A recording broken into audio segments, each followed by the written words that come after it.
We are on episode 36 of the podcast.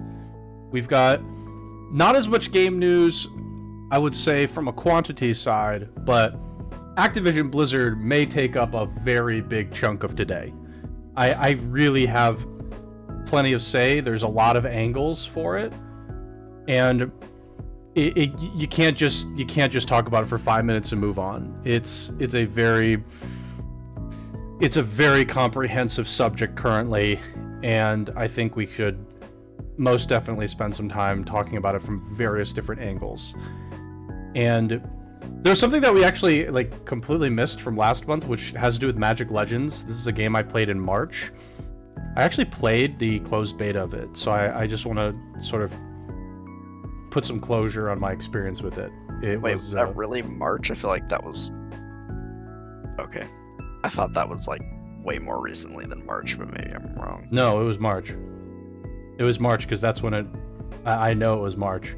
And there's some stuff regarding the EA Play event, as well as some tidbits here and there, and then we'll talk about Pokemon Unite and some stuff regarding the Game Informer Tales thing, which, by the way, I didn't look at all. So I'm sure you'll cover that one for me. So okay, let's do a quick introduction for all of our various things. I'm not even gonna show the YouTube currently because we have only put up podcast episodes that were from previous weeks. So thank you, Spoon, for doing that, as well as the getting those up and making sure that those were set up there. Still need to get last week, so yeah. If you need me to do that, I can do that again. We'll do the same thing. Yeah, I'll have you do it because I was traveling. For those that didn't know, I was traveling. I went to LA to visit Spoon, and I visited the Aquarium of the Pacific down there, which is in Long Beach, which I might spend a little bit of time with at some point on or off podcast. And finally, the D&D podcast group is going to be moving from Friday to Saturday. This was a issue of scheduling for me again because I came back from this trip yesterday. I just didn't have a proper scheduling week, and I'm doing all this last second. So for those of you that are interested in checking out the D&D session, that'll happen Saturday afternoon, and I'm thinking it's going to happen at 1 p.m. Pacific time. So that should be fun. It'll be we still haven't decided on the mission specifically, but there's 3 different options they can choose from. So once they choose it, we will I will try and post it at some point for those that are curious about it. Some people have poked in and out of it, just wanted to potentially give a little update on where they're at when we get set up for Saturday. And also, don't forget, we got Twitter, we got a Discord. Check out the Discord and all that good stuff. So, Spoon, how are you doing today? Would you like to add anything to this before we move on to the actual game news section? No, I think we're good. I'm just getting ready to go back to school. I fly back out on Saturday. Podcasts are still going to happen, but as we've mentioned, we haven't been streaming recently, but yeah. I probably won't be doing any individual streams from there. So yeah. And yeah, with all the travel, I'm busy this weekend. I just have no time. Just unfortunately, travel cost me time from catching up on things, and that's cut into a lot of it for me. For streaming, I still want to play Mass Effect. I just don't know when. I really don't know when. I still got a couple other things I want to finish up, but I just don't know when. It's for the actual podcast stream side. It's going to be pretty quiet. We're outside of podcast and D&D, and the YouTube will probably be quiet as a result as well, outside of podcast and D&D stuff. So it's going to be good. Again, we're hitting this slow spell, but hopefully after my class is finished August 11th, that can change. I'm gonna have that change very quickly because I'm ready to move on from this class and do anything but think about it. So Yeah. that's the content side, at least from my personal perspective. So let's jump in to news stuff. And just for those curious, I've never actually really done this that much, but we're listening to the music that we listen to on the intro, and right now I just found this Pokemon lo-fi music. It's like an hour mix on YouTube. It's really nice and relaxing. I played it yesterday when I was opening card packs, so it's a good one for those curious and want to listen in. But I'm going to have to, for now, turn it off. I'm sorry. Okay, this happened last month, but I like completely missed it. This just like flew under the radar for me. And I don't think it should have. I played this game once, and I did not like it. And it took them 3 to 4 months from going into their betas, open beta, to discover that nobody likes this. And so they've decided to close it down permanently in October, which is coming soon. And for those people that have spent money on the multiplayer side, they'll get a refund. Magic Legends, just for reference, was an action RPG. I forgot the developer off the top of my head. I'm trying to figure out who it was here. The Cryptic Studios. There we go. Cryptic Studios developed it, and it just didn't resonate with, I don't think anybody enjoyed this, and they pulled the plug real fast. It not as fast as Amazon pulls the plug on some of their games, but this was fast. Like 4 months into an open beta, the game was supposed to officially release in October, and it didn't even make it out of open beta. Nobody liked it. It had a lot of problems, and it got heavily marketed though. The only reason I knew about it is because it was heavily marketed, and it was on the Epic Game Store for free. But it was so heavily monetized out the gate, it turned people off and just didn't have great systems in place. So this was something that I came on my radar actually today. I came across a YouTube video for it, and I was like, oh wow, that's this thing is gone already. Okay, not surprised, but that was quick. I played this once and just did not like it that much. So. For those of you that followed this at all, this was interesting to me. Yeah, I didn't play it, but I watched a little bit of you play it when you did, and like the gameplay looked okay, I guess, but we looked around the shop a little bit, and it looked like the monetization just looked cancer in this game. It was just this game was like pay to win probably, and it was paid. I don't know about how far it went into pay to win because I don't remember, but I know you couldn't unlock one of the classes without paying for it. I know that grinding for things like card upgrades and such was just completely unreasonable.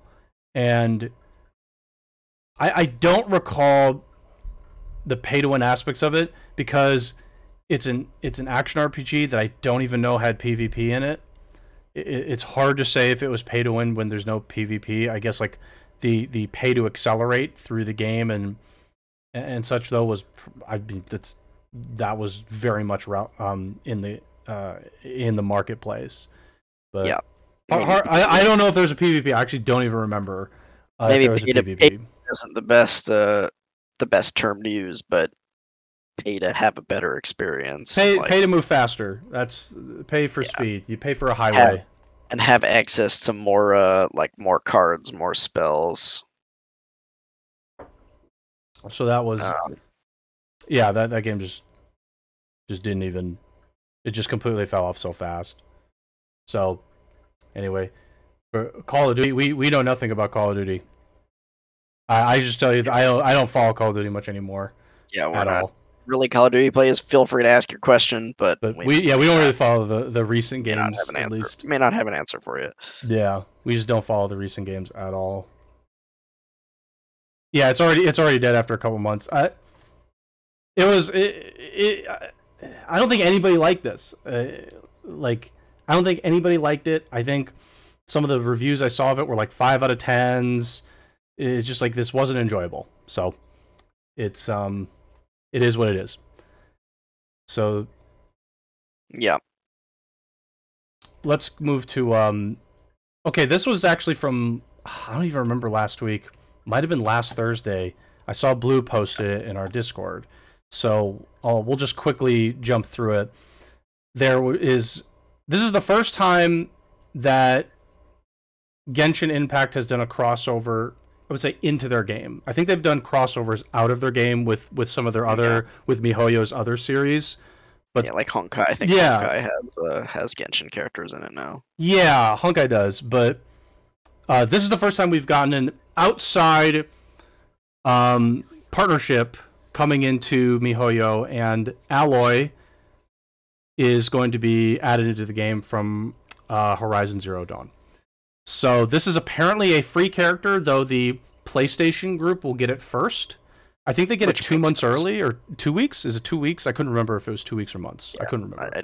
I don't remember, but that makes sense. I mean, this is a PlayStation character, like from an exclusive series to PlayStation, so that makes sense. Though I guess Horizon is on PC now, actually, so it's not exclusive anymore. I think it's on PC now. I think it is. It is. It's on PC. But yeah, so this character is free no matter what, though. Like even if you don't play on PlayStation, you'll just get later. It's a 5-star character, but again, that doesn't really mean anything when it's a free 5-star character. As a reminder, the main character in the Genshin Impact is a 5-star character, and the main character is terrible by comparison to everything else. So doesn't really mean too much, but it's a potential for more future content coming from outside of the game itself, which I think is very interesting. Yeah, I'm kind of surprised it took this long, to be honest. But yeah, I am too. And it's free, so I don't think I'm going to really complain that much. It's a free character. I don't even care if it's coming out like 2 weeks, 2 months early. Earlier than the rest of us. I really don't think it's a big deal. It's cool though. I thought it was cool that this was happening when I saw it on Twitter. I saw it last week, and when Blue posted it. It's a cool partnership. I would love to see more of them, especially if they're free characters. Like, okay, of course you're going to accept that. So, any other thoughts from you, Spoon, and then we'll move to EA. I mean, I just want to mention real quick for Genshin in general. 2.0 came out. Inazuma, the new region, is out. Mm-hmm. I've played it a little bit. I haven't played in a few days now, but I've been exploring it a little bit. It's interesting. It's cool. It doesn't seem as big as the other 2 regions to me, but maybe. Yeah. It feels like the 3rd region in size. They're definitely going for smaller currently. It's like islands. It's like multiple islands. And I'm finding the at least the first section of the main quest very annoying. You just like go around and talk to people. Yep, it sucks. No, it sucks. It's super boring. Like, it's giving you an idea of like kind of the culture of Inazuma and like the struggles that they're having, but it's like way too long. It's way too fetchy, and it's just like, go talk to this guy, go talk to that guy, go talk to this guy, go talk to that guy, go over here, talk to this person, and you just go around talking to people for like hours, and it's just like, this is annoying. Please, can we move on and do something else? It's terrible. No, it is awful. I hate it. I skip everything now. I just skip all the dialogue at this point. I honestly just don't care. I know what they're trying to do, and I'm like, this is dumb. Can we move on from the fetch questy, go talk to people part? I already get the idea of what's going on here. I get an idea of the culture. There's a lot of corruption. There's some very corrupt. The government and the deity that I guess runs the government is very oppressive. Very oppressive. We get it. We get it. We don't have to talk to 30 people to get that, actually. Yeah. So that part sucks. I'm with you. I spent 20 minutes doing it, and I hated every part of it.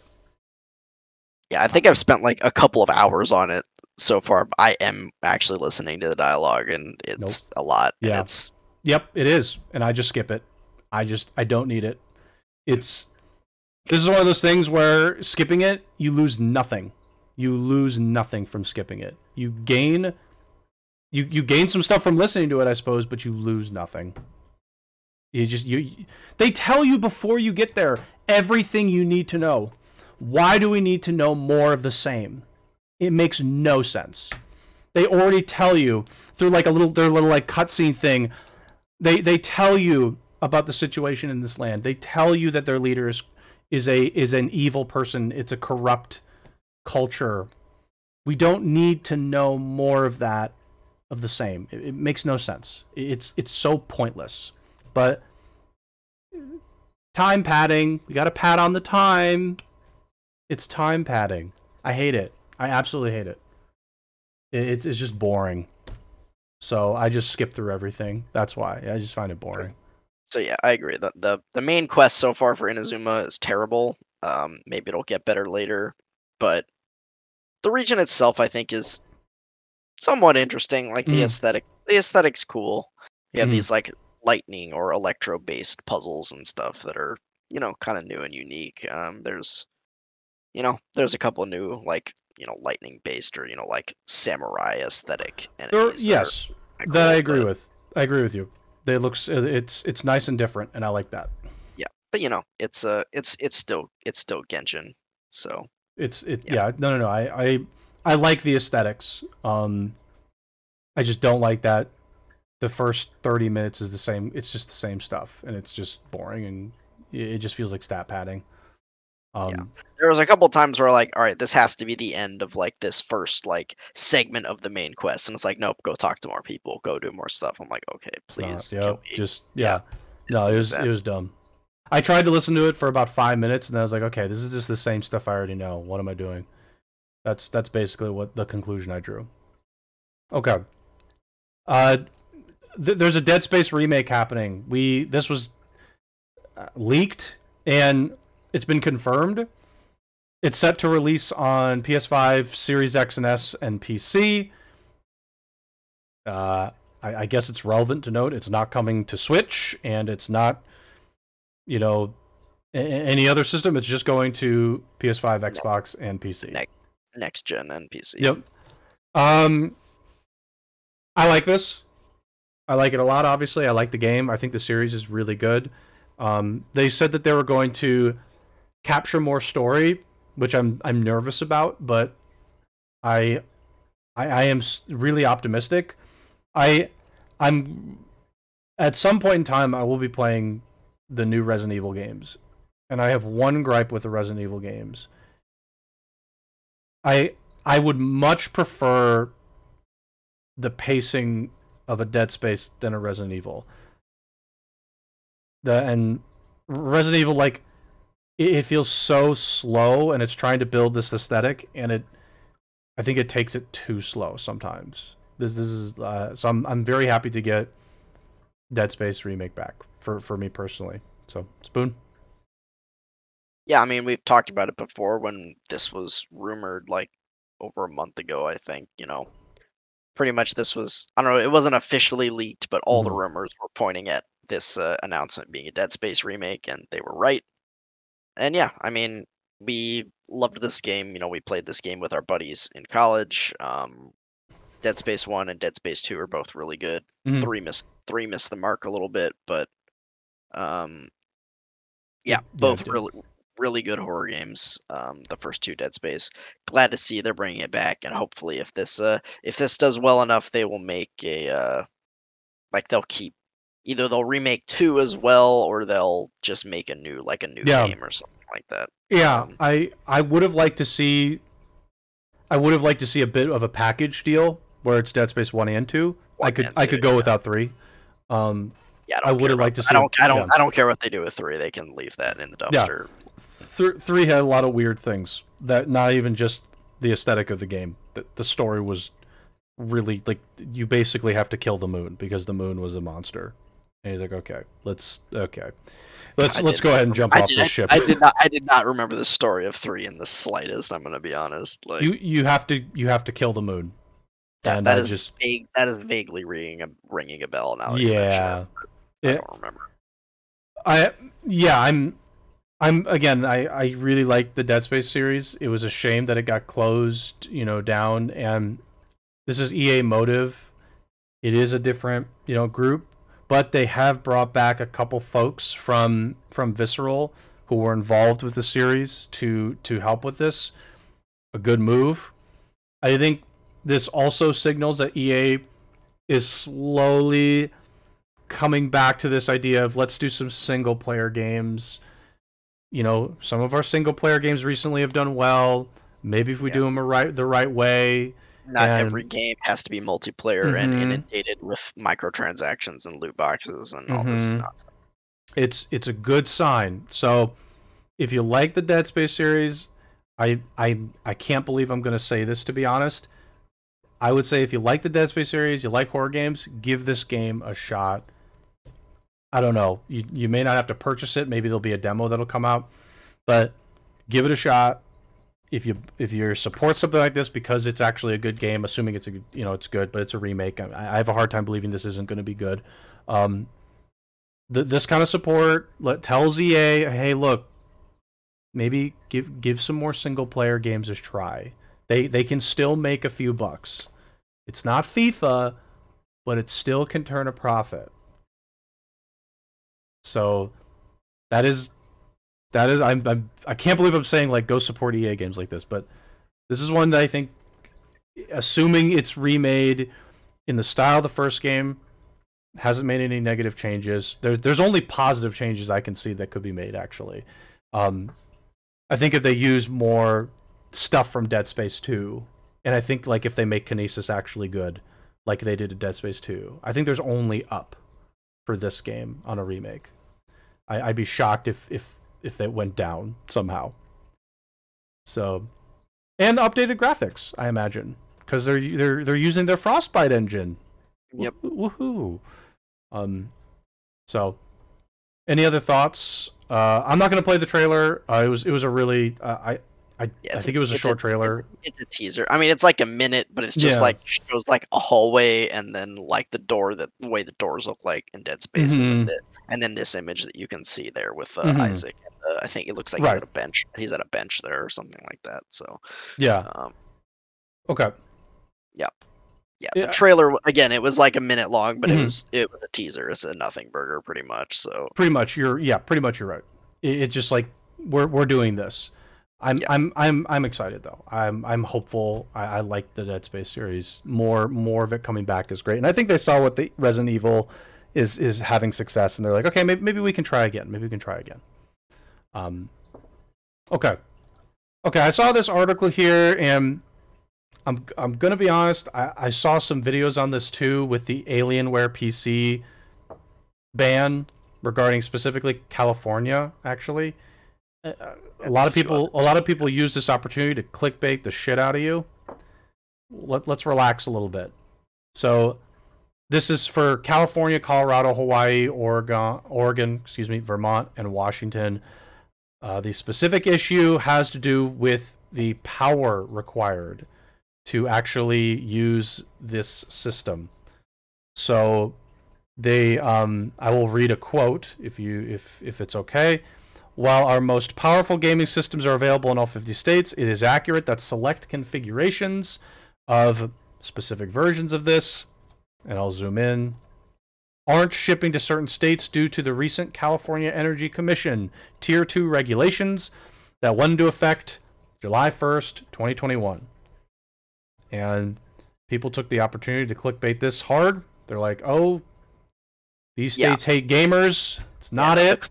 The clickbait was like, yes, these states hate gamers, or like, you're not allowed to have a gaming PC in these states anymore, which also isn't true.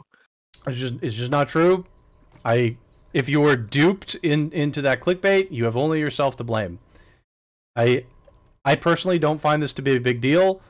It has just like been quite evident that there are specific states, California included, where we're at, that happen to be trying to monitor emission levels, energy usage, things like that. It's not a surprise that if a system is going against some of those regulations that are being in place, it won't be sold there.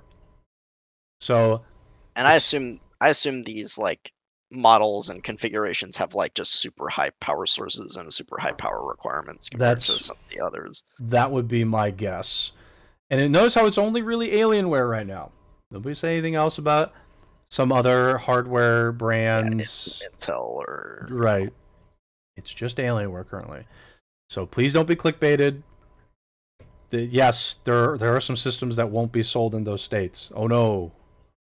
Heaven help you that you'll not get your Alienware. But that was all that I got from this, Spoon. Anything additional? Yeah, I mean, I agree. It's a little clickbaity.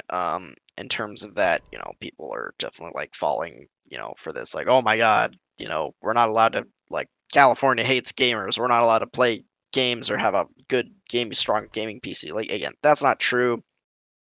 And this bill obviously didn't specifically target gamers. It was more of a, I think, more of a broad-based regulation on like carbon emissions and power requirements. But it's just like,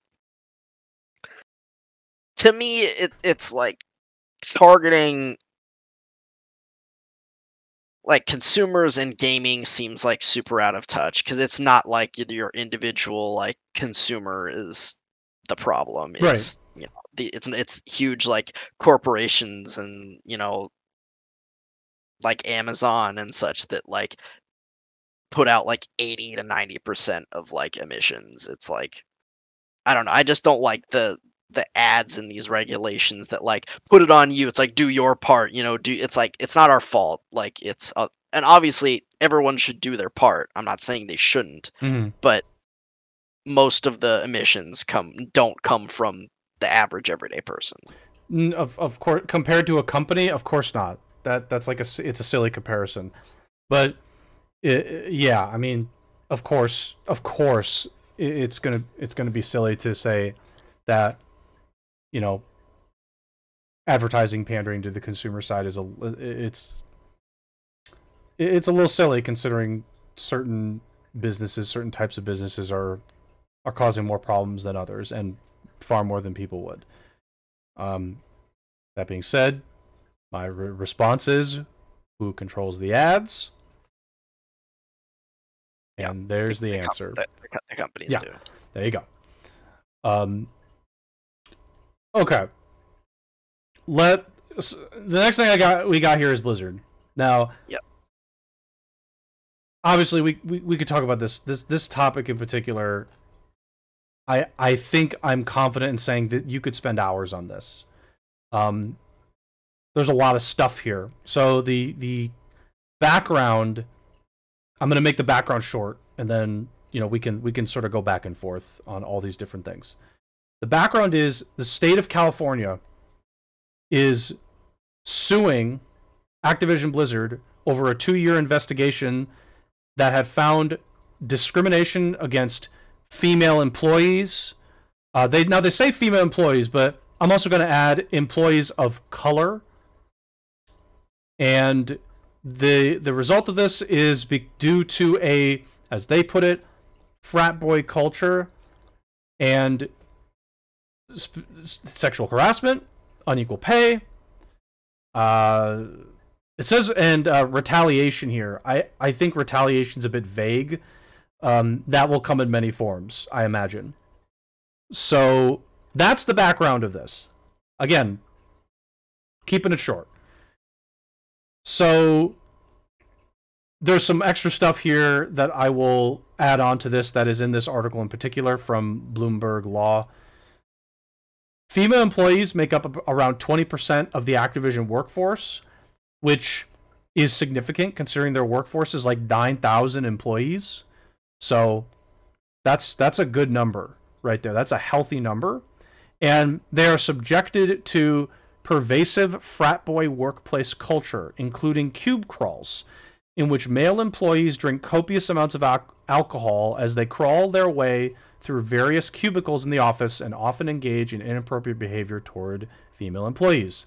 There's also one more thing that I'll add here, Spoon, and then I'll turn it over to you for a bit. The agency alleges male employees play video games during the workday while delegating responsibilities to female employees, engage in sexual banter, and joke openly about rape, among other things. Okay, there's far more to this than that, Spoon, but I'm going to stop there for a second, because that's already a lot. 20%, let's assume that is an accurate number for 9,000 employees. So that would be a fifth. So that's like 1,800. Yep, 1,800 employees. The idea of cube crawling and the idea of having female employees be delegated all the work and have to be victim to all sorts of sexual comments. Spoon, that was a taste of this article. So far, how are you? How did you receive this news, and what are you thinking currently? I mean, I'm just like, so when are we gonna get the one about EA doing this? Because we had Ubi like last year, and then the follow-up this year, and now we get this one, which seems even worse than the Ubi one was pretty vague. It was just like, yeah, they're, kind of sexist and sexist culture. Yeah. Sexist culture in general, but this was like super detailed, and the state is actually like suing the company for, I'm sure violating the regulations set by the state about workplace environment and equal pay and etc. A lot of things I would imagine are happening here. Yeah. Yeah. I mean, it's just sad to see. To be honest, it's just like, when are we gonna get over this racist, sexist culture in this country? When can we treat everybody equally and pay everybody equally and not, treat women like shit? And, yeah, it's sick. It's sickening, to be honest. And obviously, apparently, the HR departments are the most useless department in every company because they don't do anything about this. And when you report something, either, I guess they're friends with the people who are doing it, so they don't give a shit, or they just don't give a shit in general. So whatever. The information that I read and saw was that the HR department, towards specifically the people that were perpetrators, were friends of the perpetrators, would go out of their way to protect these perpetrators or ignore it. And when, I have one comment to make regarding this too. If you're, let's just say you're a woman, doesn't matter, really. Like, if you're just a woman and somebody harasses you, and you know that HR will protect them, the only thing that comes from reporting it to HR is now the spotlight goes to you. And now you get all the negative, which is part of the issue with what's happened at Activision Blizzard, is nobody wants to come forward, because when you do, the folks at HR go, oh no, it's not that person's problem, it's the person that came forward, it's their problem. Yeah. They're the problem. Maybe we should get rid of that. Victim blame or victim shame. They victim shame, victim blame, all the above. So that's an issue. It's like, HR is worthless when HR is protecting the perpetrator. And obviously that doesn't always happen, but in this particular case, this HR department is worthless. Completely worthless. And I think that is the biggest unfortunate thing is, Blizzard, Activision, they've put out things saying, oh no, we've got this hotline where they can call and they can, tell us about their experience and things like that. Well, guess what? Let's say you call that hotline, unless it's completely anonymous, spotlight goes to you anyway. So it's just like, it doesn't even seem like there's nothing you can do. That's what's going on here. And part of that lawsuit, I'm sure, is dealing with that. So, also, I'm going to keep going because there's even more to unpack. There's tons to unpack here. Female employees alleged being held back from promotions because of the possibility they might become pregnant, being criticized for leaving to pick their children up from daycare, and being kicked out of lactation rooms so male colleagues could use the room for meetings. Female employees working for the World of Warcraft team noted that the male employees and supervisors would hit on them, making derogatory comments about rape and otherwise engage in demeaning behavior, the agency alleges. I saw something about World of Warcraft. Apparently one of the leads of World of Warcraft has a bunch of NPCs named after him. Apparently he was also the worst in regards to, and was actually named regarding this kind of conduct. So we know for sure that there are folks on these teams that are doing this, and they have been named and outed. And they've got NPC names in World of Warcraft. And they're going to be, I think, removed or something like that, but it doesn't even matter. It's like, oh great, this piece of shit human being gets honored in this video game, even though they're a terrible human being. Wonderful. The last part is the suit also points to a female Activision employee who took her own life while on a company trip with her male supervisor.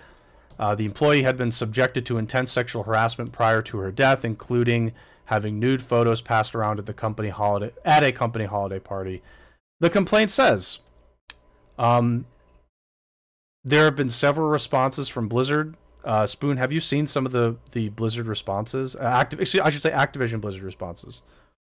Yeah, I mean, I saw one that was like basically denying it, or saying that they weren't necessarily denying it, but they were saying that like, oh, the agency should have come to us first, and like they're supposed to report these things to us so we can fix it first before they take legal action, basically. And I think I don't know if I saw a response to that, but something that like apparently they did, like they did, told, yes. They told people in the company that like these things were happening, and they didn't do anything about it. So of course not. They're taking legal action, basically. So yeah, of course they're not going to change anything. Are you serious? Like, you're not going to change anything unless you hit their pocketbook. It's very sad to say that.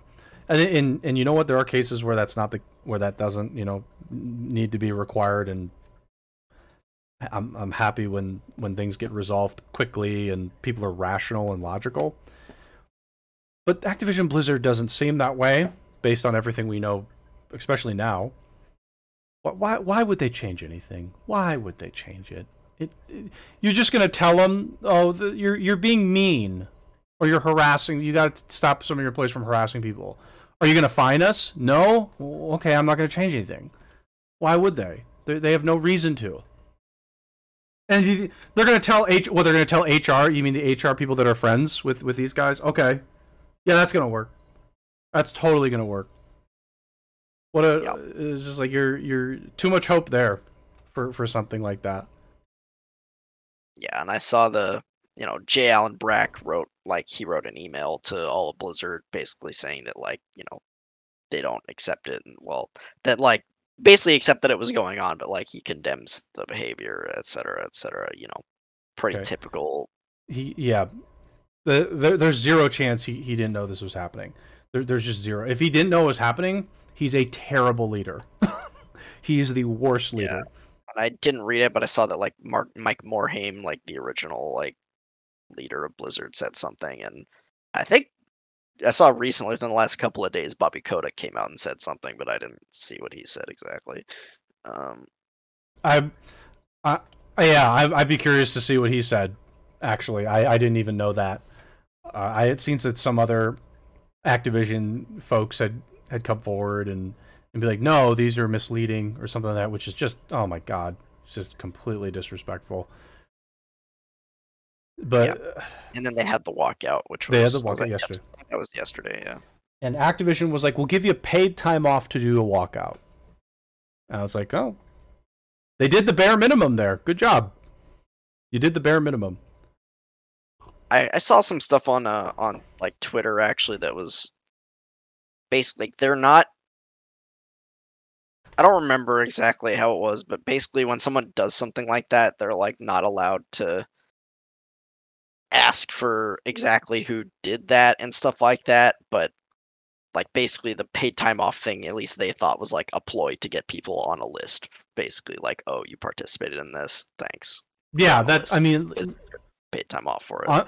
Honestly, I think that exact thing. All this has been happening at the company. Yeah, I'd be scared. I'd be really scared to do any of this stuff.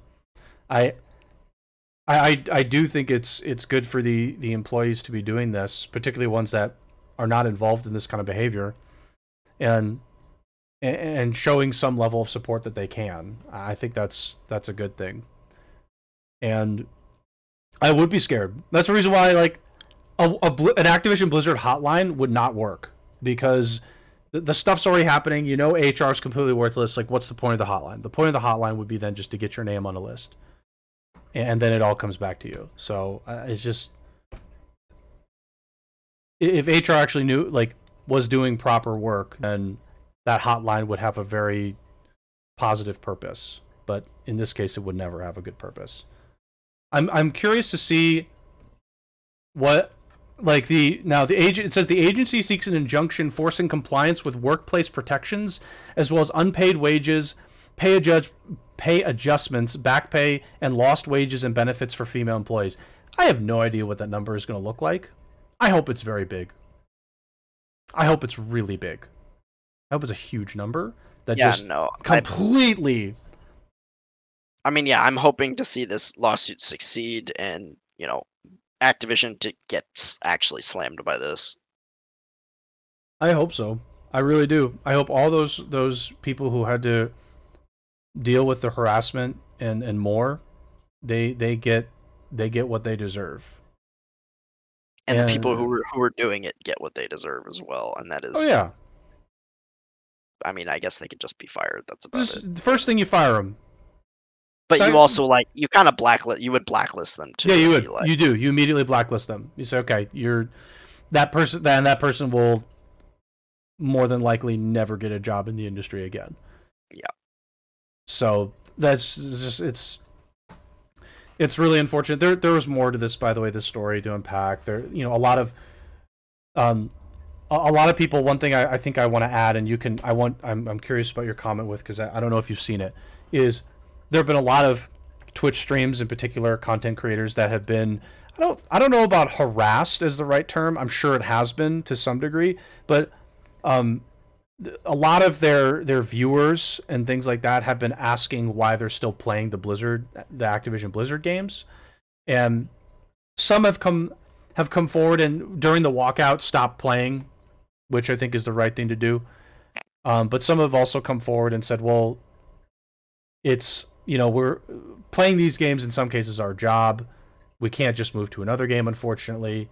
I don't know. That's like, if a person is like solely like a WoW streamer or a Call of Duty streamer, like, look, I get it. Maybe you take a couple of days off, like with the walkout, and like act in, like solidarity with it. But like, they can't. They are gonna lose.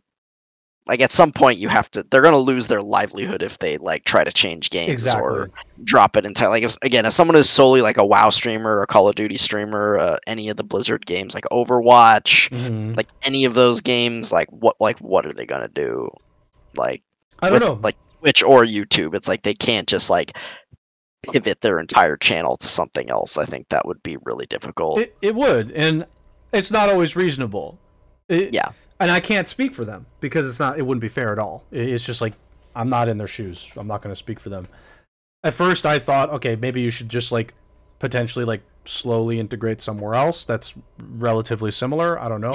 Yeah, maybe you but try even to then, do like, it slowly. But you have no idea, like, maybe they're on the fringe of having it be a job, and moving would immediately put them, they can't pay bills anymore. It's such a tough thing. It's really not the streamer's fault, I will say, for playing a game that happens to be. Yeah, the streamers don't work for the company. Like, they're not part of this culture. Like, exactly. I don't see like why. Like, I get the idea again with like, okay, you protest with the employees and such like that, but yeah, I think it's a little unreasonable to ask the streamer to like never play that game again, or like completely pivot their channel to something else. I think that's a little bit unreasonable in my opinion. Again, take a day or two off, maybe a little something like that. Maybe try something else at some point to see. But yeah, I agree. I agree with you. I thought about that part too, because it's been happening quite a bit on Twitch. I've seen a lot of people who are either full time, even part-time, just talking about it and saying I've been harassed the entire day regarding this. Like I don't know. And the people shouldn't be harassing the streamers also. Like don't harass them and tell them to stop playing the game. That's not the right thing to do either. Don't do that, please. It's completely inappropriate. You don't decide somebody else's like choice of game or job. It's like the most ridiculous thought process to be like, I'm gonna come in there and I'm gonna tell them to stop and they're gonna do it. It's like, well, why? Why do you get to decide that? Who are you? So don't do that. It's just not the right forum for that, and also it's just not the right thing to do. So there's so much stuff with this. By the way, we like literally hit the tip of the iceberg. Yeah, we scratched the surface. There was other stuff, like apparently there was something called a Cosby Room, which is just like, and there was like group chats and texts regarding bringing women to the Cosby Room, which I'm just like, how?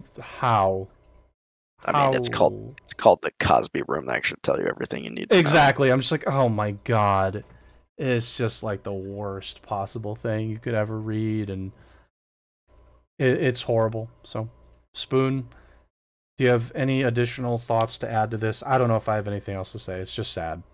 It's just sad. Yeah, I mean, yeah, it's sad. You wish that these things don't happen, and that we've moved past the racism and the sexism, but it's 2021 and we're still so far away from where we should be and need to be. Right.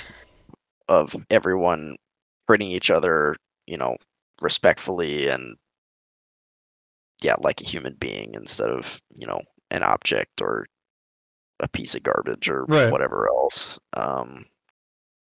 Yeah, it's just bad, and I hope I'm glad to see this report. I'm glad legal action is being taken. Again, I hope the perpetrators of this get what they deserve, which is fired and blacklisted so that they pretty much never work in the industry again. Mm-hmm. I hope that the victims also get what they deserve in some sort of reparation, whether it be, financially, but you can't like repair, or give reparation for whatever like emotional or physical trauma they sustained from this either. So yeah, you can't go back. Yeah. And yeah, I mean, I hope Activision Blizzard, as a company, can turn this around. I mean, I hope they get what they deserve, and that this suit is successful, and that they, have to pay a pretty hefty sum here, and that they try to do something to make their culture not like this, and hope maybe this serves as a warning to other companies who may be acting in a similar fashion. Mm-hmm. Well, I can tell you right now, they did take a hit. Their stock price went down, I think, $10, which actually is extremely significant for those executives who hold a lot of equity. So that is a big hit for their pocketbooks. So that happened because I was following some stuff on it. So there's the first domino. Stock went down significantly, and I think it was $10. I don't remember if it was 10 or 5. I don't really remember, but still, it's significant. So that I hope Activision Blizzard. I actually have no expectations of them, because I know they're like my expectation is they'll always be shitty at this point. However, I wish they'd be a little less shitty in this case.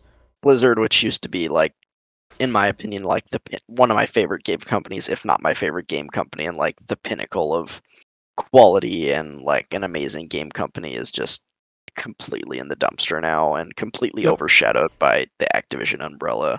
Oh yeah, they're definitely not what they are. 10 years ago, 15 years ago, more.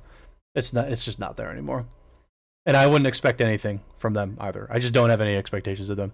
Like, I actually expect things from EA, because so far we haven't heard anything egregious like we heard with Activision Blizzard. So I actually have an expectation that even though they do some shitty things with their games, their culture I would hope, is at least professional.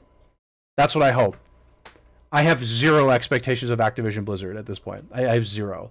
Like, if I hear that after this lawsuit, it's a successful loss, it's a successful lawsuit, things happen, they have to do all that, and then 10 years from now, they're still assholes, I would just be like, okay, yeah, it's just another day for them.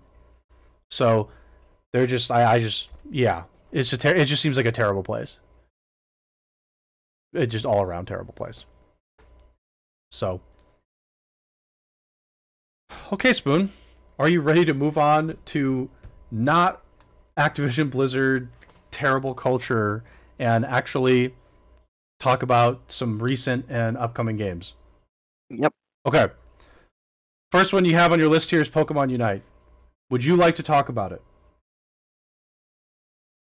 Sure. Okay, go for it. The floor is yours, sir. Have you played it yet? I have, and I have opinions already. Okay, good.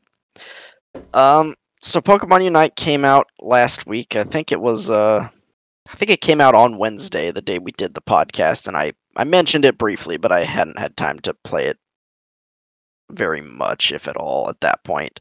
I'd watched a couple of streams. And my opinion for the most part stands from what I have said. I think the game is fun. It's enjoyable. I like that the games are short. It's very casual. The characters are like interesting and different for the most part, and pretty fun to play for the most part as well. It has the Pokemon charm. The monetization is a scam, which you kind of expect for something like this. It's Tencent. It's Pokemon. Yeah. And there are some issues with the game itself. In my opinion, the biggest one for me is that you can't see the scoreboard in the middle of a match, which, again, I do not know what possessed them to design the game that way. That, think about playing any competitive game, sport, baseball, football, basketball, League of Legends, Dota, Counter-Strike, and you can't see the scoreboard in the middle of a match. Like, have you ever played a competitive multiplayer game where you couldn't open the scoreboard in the middle of the match and see, imagine you're playing basketball, and basketball is a game with a lot of scoring, and you had to keep track of the score in your own head, or try and figure out what, are we winning, are we losing? I don't know. Do we need to shoot a 3 here? Can we just lay it up? Do we just hold on to the ball and play defense? I don't know. Yep. Who knows? You get vague updates in the middle of the match. We have a lead, we have a huge lead, it's a close match. We're kind of struggling, or we're really struggling. Yep, that's all you get. That's you're ahead by a bit, you're ahead by a lot. It's close, you're behind by a little, or you're behind by a lot. But I don't know what the what's a little? Is it 50 points? Is it 10 points? Is it 30 points? Is it 100 points? What's a little? What's we're really struggling? What's we have a huge lead? I don't know. Who knows? Yep, I agree. And so yeah, that is the biggest issue with the game, in my opinion. The gameplay, at least, is that you can't see the scoreboard in the middle of the match, so you can't adjust your behavior and know what you have to do in the end to try and close out the win. But yeah, I enjoy the game. I think it's fun. The daily quests are very quick and easy to complete. Usually you just have to play 3 games and you can get your daily quest done. The launch promotions are pretty good. You get a lot of coins and stuff for free, and you get a bunch of Unite licenses, which are the unlocking characters basically for free and unlock over a number of days. So I think the launch promotions are good, but again, once you have kind of cleared all of those, the currency gain rate is really poor. But that's pretty standard for free to play games, to be honest. So yeah, I'm not sure how bad it is in comparison to others. Though there is a weekly limit on the amount of currency you can gain. I think it's around 2,000 for the coins. I think there's a limit on the amount of energy you can get as well. I don't remember what the limit on that one is. And yeah, I mean, I can talk more, but let me get some of your thoughts first. Okay, so I've played about. I'm at level 6 or 7. I can't remember. I haven't played a ranked game yet, but I've played like.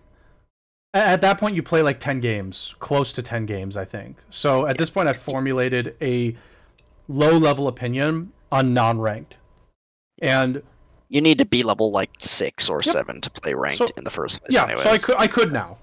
Yeah. I've played a couple of the Pokemon. I like some of them. Like I actually think Charizard's pretty fun. The Alolan Ninetales I think can be kind of interesting. I've played Gengar, well I guess Ghastly Hunter Gengar, the evolution chain.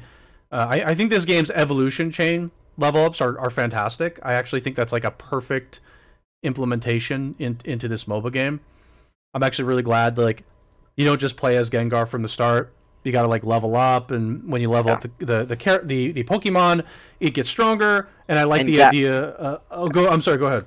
I'm just gonna say, like, some of the Pokemon, especially early, like Ghastly is really terrible at the beginning. Like, Ghastly is super bad. Yeah, you know when your Pokemon hit certain power spikes, which I think is good, because that's a part of really any MOBA game is you have to know when your character's good, when they're bad, when you play them, and that's pretty well defined, I think, for most. Like Charmander, not very good. Charmeleon, you start to get there. I think Charizard actually is a very interesting kit. For example, you can either play ranged with Charizard, or you could just go immediately. Like you could play a jungle Charizard, and I think it works because he's got like the Fire Punch and the Flare Blitz, I think it's called. So Fire Punch and Flare Blitz. Yeah, so there's some dive with the character. So like Charmeleon could be a jungler. There's some variety with some of these characters that I like. The all-arounders have variety. I mean, Alola Ninetales, you know it's a range DPS. There's a pretty small list of Pokemon currently, which I expected. 20. Yeah, I expected that though. I expected a small list.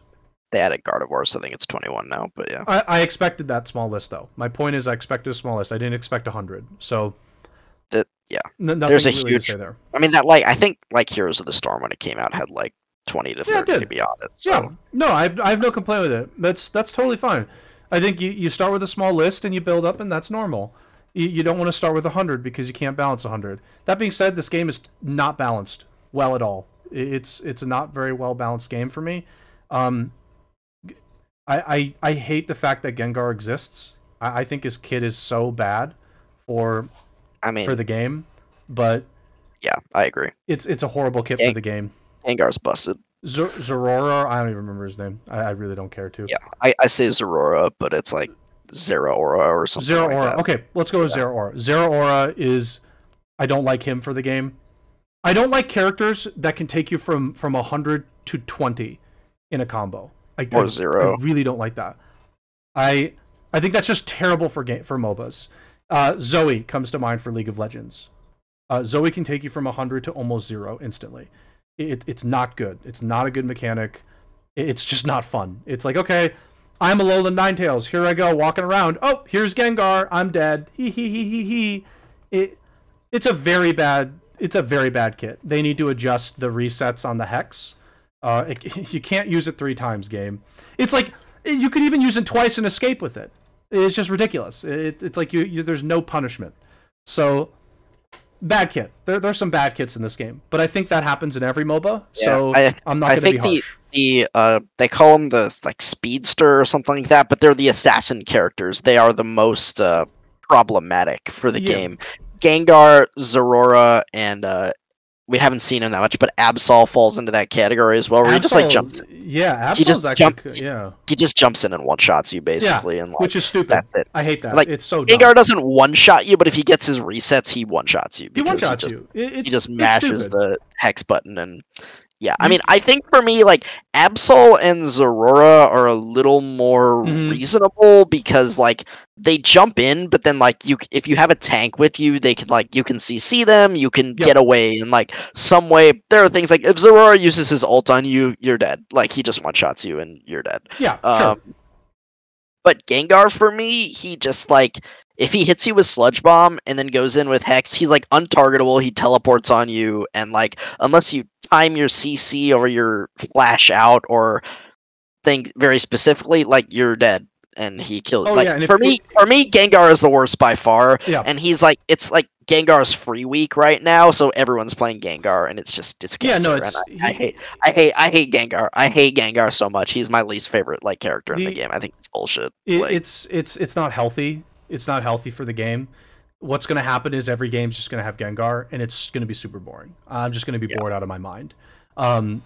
That happens in MOBAs though. It really does. Like every game's gonna have one or two characters. You know it because they're the high tier. I get it. It's a MOBA. Yeah. It was like Gengar was basically Kassadin when Kassadin was broken in League of Legends. And there's characters in other MOBAs that are like this, where it's just like, oh, I've been dove on, I'm dead. Like that can happen, but I don't like it in this game.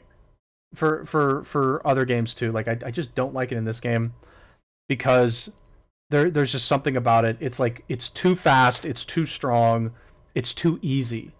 It's the easiest combo I've ever seen. Gengar is so brain dead. It's so brain dead. It takes no skill. It's the least skillful thing I've seen. But I think that's here's the thing though, and it's an early take, so I'm welcome to change it. This game's skill, it's limited. There's a limited skill. You can coordinate well with the team, though. I know you can. So, because when you get in comms, I guarantee you that jungler is going to be working real well with you guys.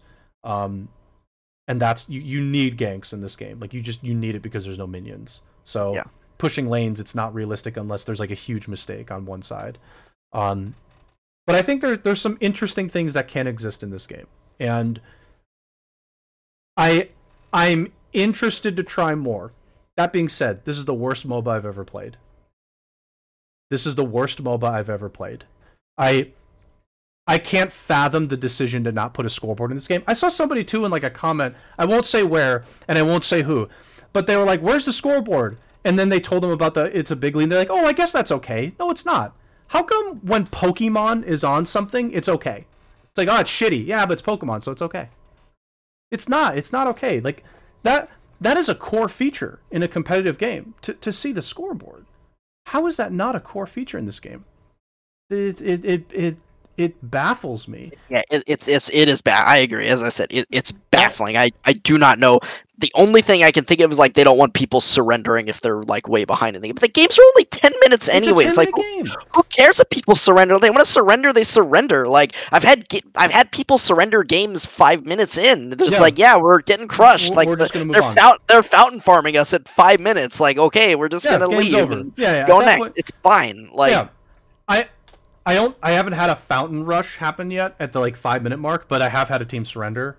It was like one of the first games. They just surrendered. It's like, okay, fine. I want to talk about Zapdos. This is another reason why I hate this MOBA. As a MOBA. As a game, I think this is really entertaining. I think this is a great game to like sit down and play for like 20 to 30 minutes and then just have a nice time. Have a fun time. I'm 100% understanding this. I think it's a pretty fun game. You're on board with like the game is fun to play, at least in small doses. Like you know, just hop in, play a few games, and get out. Like, game's really fun, particularly when you pick Gengar. That being said, Zapdos is not good. It's very unhealthy for this game to have Zapdos. The mechanic of Zapdos is under 2 minutes, Zapdos spawns, and when you defeat Zapdos, you get to automatically, basically, once you go up to dunk, you automatically do it. Usually there's like a timer. I think it actually depends on how many. Yeah, the more points you have, the longer it takes. If you have 50, it takes like 5 seconds or something. Like it takes forever. Which is stupid, by the way. I hate that. It's so dumb.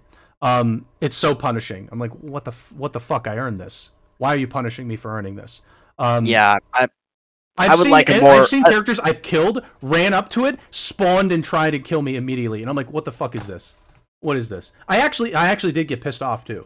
I was in the bed trying to like right before bed, play a few games, and it pissed me off. I was like, I almost threw the thing. I was like, what? Who decided that? Why is it fine? Why am I being punished for playing the game like this? Like holding on to a lot of points. I killed their opponents. I took some farm. Why am I being punished? Why? It's not even like in HOTS when you have gems to turn in, and the timer increases because you have more gems. No. Why does it increase? Yeah, it should be like a graded like maybe it's like just 3 seconds across the board. I wouldn't even Or maybe care. maybe it's like a slight difference if you have like maybe like a 1 second difference between having Sure. like 1 and 50 basically. Right. You know, if it was a little bit maybe I could deal with it, but Sure. like the other thing is it's a strategy to have like low number of points and just like dunk on them because you get a big heal. You get a big heal when you dunk as well. It's like, oh, I have 2 points, let me just dunk that and heal myself and then leave. Yeah, like, the incentive is you probably want about 20, and then you dunk the 20. You probably want 20 and then you dunk it. Back to Zapdos. Zapdos allows auto dunks, which is great when you have lots of points. Under 2 minutes, points are doubled when you dunk them. Okay? Yeah, all points are doubled in the last 2 minutes. This is what happens. Zapdos wins the game. Hold on. I'm hearing. No, it doesn't. I've seen cases where Zapdos. Shut up. Zapdos wins the game. 90%. I know Blue said like 20. It was. I heard him say like, oh, it's 20. Like 90% of the time, the team gets Zapdos wins the game. It can't be 25%. Every game I've played, Zapdos won the game, and I have a small sample size, but every game Zapdos won it. The only game it didn't was when the other team surrendered. I was losing, but we were losing by a lot. We took Zapdos. Game was over. We won. God, that's fun. Isn't that fun? Isn't that fun when one objective matters? God, I love that. Yeah, the first 8 minutes of the game don't really matter. When auto was over, we played 2 games where like we were crushing them in the first 8 minutes. We like lost a fight at Zapdos and lost Zapdos. We lost the game by a lot. We lost by like 300 points or something like that. It's so dumb. This is why this is the worst MOBA, by the way. And by the way, that won't change. That won't change. If this game is going to have like a legitimate competitive scene, which I don't think it will, but if it is going to be a legitimate like competitive game, they need to work on like the character balance and also like the map balance and like there are a few little things about the way the game works, like the scoreboard. That's not a little thing. That's kind of a big thing. But last 2 minutes, Zapdos. I don't think I mind the insta-dunk thing for Zapdos, but I actually don't. But I don't think points should be doubled in the last 2 minutes. I think that's the problem. Is like the double points in the last 2 minutes. I think that's stupid. It makes the value of the last 2 minutes just like way too high by comparison to the previous 8. Yeah, like then the first 8 minutes don't matter. They do, but not that much. It's like very little matter. It's just like ridiculous. It's like, oh, I spent 8 minutes farming the team. Zapdos isn't a big problem in higher level play. I'm sure in higher level play when people are coordinated, Zapdos isn't as big of a problem because those people, they're coordinated. They know what they do. You know, they know what they're doing. If they give up Zapdos, they just give it up and defend. I have 100% no doubt that's the case. Everybody else, Zapdos is the worst. It's the same thing in some other games too. There are some other games where, oh yeah, for like 90% of the population, this character, this thing, it's not a problem. But for the 10%, for 90% it is a problem, but for 10% it's not because they know what they're doing. But you expect like people in most areas of the ladder to be at like a high coordination, like we're talking in comms level? Of course not. Which means Zapdos becomes the biggest objective by far, and it becomes the win condition. And that's my problem with this, is if it's not a problem on higher level play, as in let's say what's higher level play? I don't know what the level rankings are in this. I saw Great Ball. I'm assuming it's going to be Pokeball, Great Ball, Ultra Ball. It's not. No, it's beginner, great, okay, expert, veteran, ultra, master. There's 6 tiers. Okay, so I'm going to assume the top 2 tiers. It's not a problem at all, actually. I'm gonna except that like I was literally watching Odd One play last night, and he's an ultra tier, and he had 2 games where they were just crushing them, and then they lost Zapdos and they lost the game. I mean, so, it's gonna happen for sure, especially when you're not coordinated. If you're coordinated, he lost like 2 or 3 games in a row that way. Like in 5v5, maybe it's not like a problem with like comms, but in solo queue, it's like it's still just it's dog shit. Like, I have no doubt in my mind though that it's not a problem in comms though, and I would definitely agree with anybody that would say that. It's like no. In this scenario, it's not a problem. I would agree. I'd say yeah, sure, I could see that. But it's cancer. It's cancer for everyone else. You can give this up. When people learn that, but that's you expect way too much of people. But then, like, what do? You camp Zapdos and like let them come at Zapdos. But then, if you do that, they can go around you and just dunk on your base with all their points, and it's double points, so you lose anyways. Or if you go defend your base, to prevent them from doing that, they go get Zapdos, and then you lose anyways. So, like, I don't know what. Again, I haven't been playing with you guys that much, but I don't know what the strategy is like in the end game when you're ahead. I think that the meta will solidify 100%. This game, I don't know how hyper competitive it will be, by the way, because this is Nintendo we're talking about. I understand it's Tencent, but well, yeah, Nintendo will not support the competitive Nintendo won't support a competitive scene. They won't give a shit, but Tencent might. Yeah. So Tencent will be interesting. I have no doubt in my mind that the meta will shift. It'll figure itself out. But up to a certain tier, Zapdos is a problem. And even past that tier, Zapdos is a bit of a problem. I just... It is what it is. I do think it is. Are enjoying it. I'm sure they are. I'm very much sure that all the HOTS pros who know what they're doing are enjoying it. I completely get that because they know what they're doing. They're not idiots. If you are not knowledgeable on these kinds of these tactics, you're not gonna do this though. It's gonna be a bad objective for you. I really do think Zapdos is a problem. I think it's a problem.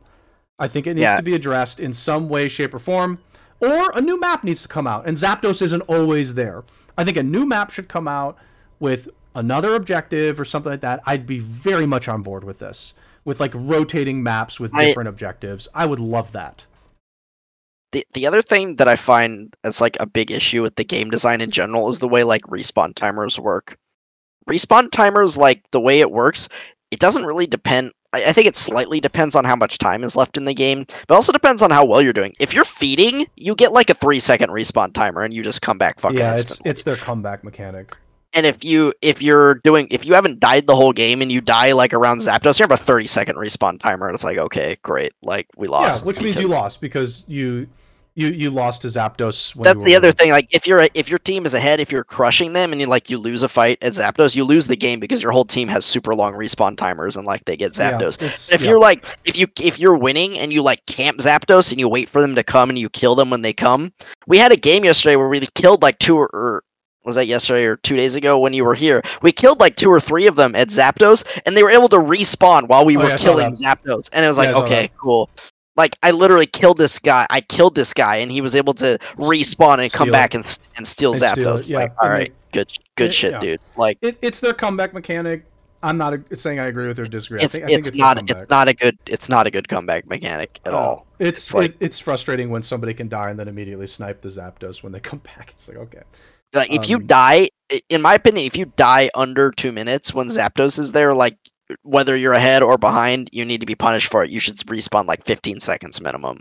Like, I'm sorry. Like, you... Yeah, I am curious about this meta, though. I think currently Zapdos is a huge problem. But if, like, a month from now or 2 months from now, people figure this out, and it becomes not a problem, thank God.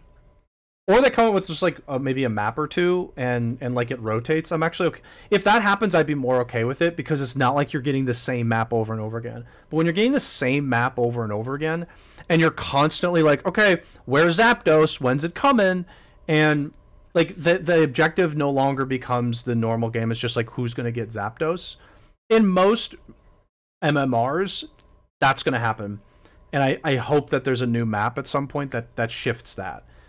I just like I'm 100% believing though that like certain folks who are really competitive and know what they're doing and actually communicate and have a brain like that's functioning on like that competitive level all the time probably see this as a really cool game to have fun with. And I do think on some levels HOTS in particular has some similarities here because you're fighting like a significant amount, like a lot, and HOTS has some similarities there where there's a lot of fighting, there's some stuff there, and I mean you don't have to worry about minions. I guess that's kind of nice, but you have those little like jungle minions that you need to get. Farming is really important, especially early. Farming is. And, like getting a level leaguer level lead early is big, and getting your power spikes when you get your certain abilities and stuff is pretty big. Yeah, this is my 10-game experience though. This is 10 games. I'm sure if I jump into ranked and let's say I rank up a tier and it's different, oh thank God. I'll be so happy and I'll be more than willing to be like, oh no, Zapdos isn't as much of a problem as I thought because people figured out the meta and here's how you play it. But right now Zapdos sucks. I don't specifically think it's Zapdos that it's the problem, but it's the combination of the double points in the last 2 minutes with Zapdos.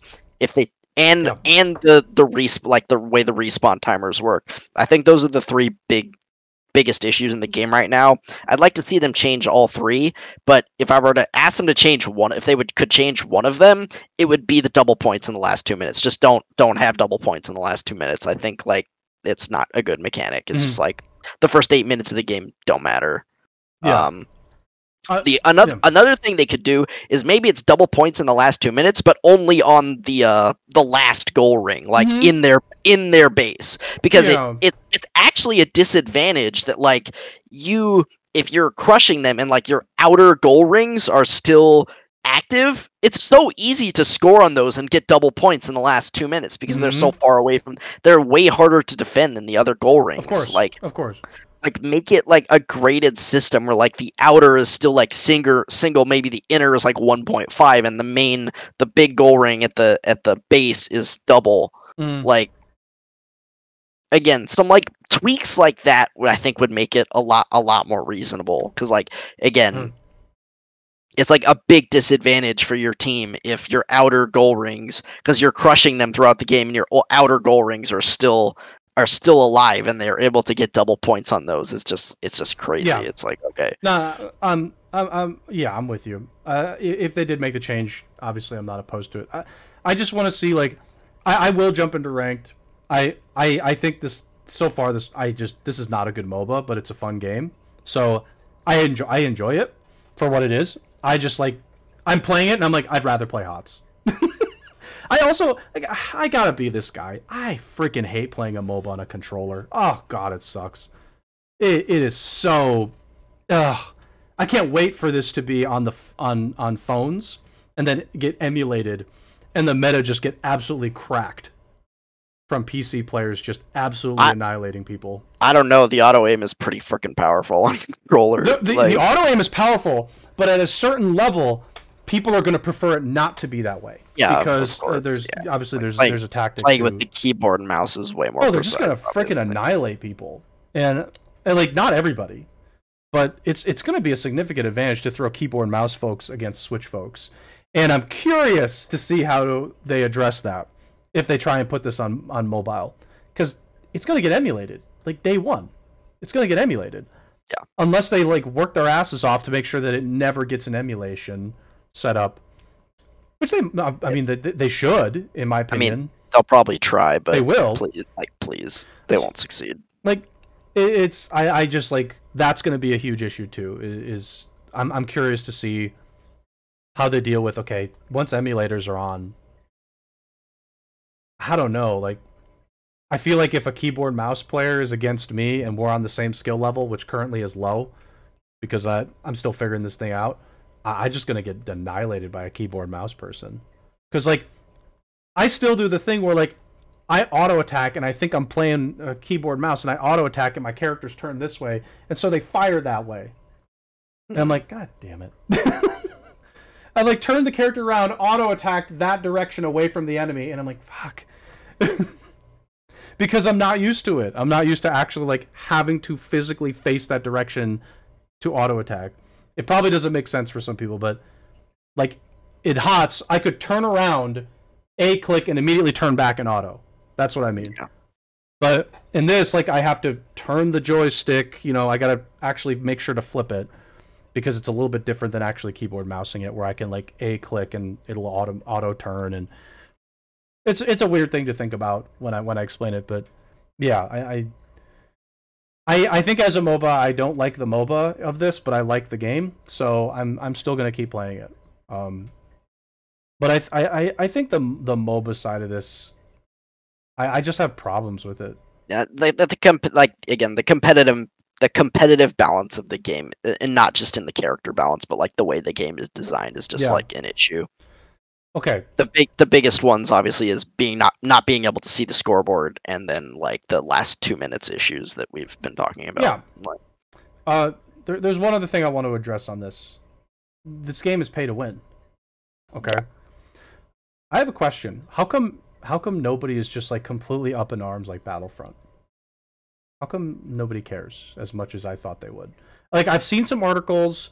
I think there definitely is a population that's like, this shouldn't be pay to win. But like, what the fuck? Where are the goddamn Reddit posts? Because it's still like it's still like a mobile, like I know it's on Switch, but it's free to play, and it's basically a mobile game. It's pay to win. So it's a competitive game that is pay to win. It doesn't matter if it's free. It is a competitive game where if I pay $100, I get a very serious boosts to do that. There are a ton of Reddit posts. The fuck I'm on? Clearly I'm not on Reddit is the issue. Clearly I'm not on Reddit. And this game is pay to win, and I don't like it at all. But it'll gloss over. People will catch up. I mean, eventually they're going to catch up to the folks that paid $50. No doubt in my mind. And I think to a certain degree, you know, the person that paid $50 and the better skilled player should win. But I don't know, depending on the percentages of your boost when you pay the $50 on your item upgrades, like it may not. I'm not sure. I'm gonna say that yes, it's pay to win. Like, yes, you can't upgrade items until you're level 9, I think. So once you get to level 9, if you want to pay and upgrade all your items to 30, you can. It would be quite expensive to upgrade all the items to 30, to be honest. I saw somebody do it. It was like $100 to do a set. Yeah, I don't think it's quite as egregious as people were saying, because I haven't paid a dime yet in this game. I'm completely free to play. I don't have any items at 30, but I did get an item to 20 yesterday, and I have a couple other items that are 15. What's the difference though? What's the difference from 20 to 30 on a item? I don't know all the items. I'm not entirely sure, but the biggest upgrades are at like 10, 15, and 20 basically, and then like it's just minor upgrades from 20 to 30, I think. Okay. I'd be curious what the percentage is. It depends on what it is, but yeah. But yeah, it gets quite. I think it costs 100 coins to upgrade from 20 to 21. And it just goes up from there. Yeah, basically. I don't have. Unfortunately, I don't know the relative. The upgrade tokens. There's like, I don't know what the money translation is, but it costs. I think 1 coin costs like 10 tickets or something like that. So. Okay. Yeah, I don't. Yeah. So 100 coins gets you from 20 to 21. So that's 100 to 1, and then 100 multiplied on that. So okay, that's a hefty amount. If that's 20 to 30 is very expensive in terms of like the tickets. I don't know how many tickets you get per week, we'll say, but you said it's 100 ticket. It's 100 coins to a ticket, or I'm sorry, I'm mixed it up, but it's 10 tickets. Okay, 10 for 1 coin. Okay, so it's 10 to 1. Token. Okay, and then it's 100 coins. So then it's 1,000. Right? It's 1,000 tickets to get the coins necessary. Because 10 to 1 and then 100 coins. So 100 times 10, right? So 1,000. I don't know how many tickets you get per week, but it'd be interesting to actually crunch that a bit. I'd be interested to see what the percentage difference is. I'm of the mind that if it's like 2%, that's still significant to some degree. It depends on what it is, though. Like, if it, 2% health, for example, from 20 to 30, 2% health, depending on what the health number is, that could be an extra auto attack to kill you, which is significant in high-level play. So, it depends on how you define it, but that's pretty egregious. If it's not that way, maybe it's 1%, it's actually not the difference of an auto attack, then, it's a different story, right? But there's a mind out there that, particularly with HOTS, a single auto attack is the difference in a fight. And if you're able to pay $30 to mitigate that one auto attack, that's significant. I just don't know. So it would be interesting for somebody to really like visually or like show me the actual upgrade, because I can't really like I don't know how to look on there right now. I don't think it's gonna let me look, but yeah, you can't even do it yet at the level you're at. But yeah, so. it's just like, again, it's hard to define egregious when, okay, like it's a 0.1% increase to your health from 20 to 30. Okay, that's like, okay, yeah, that's nothing.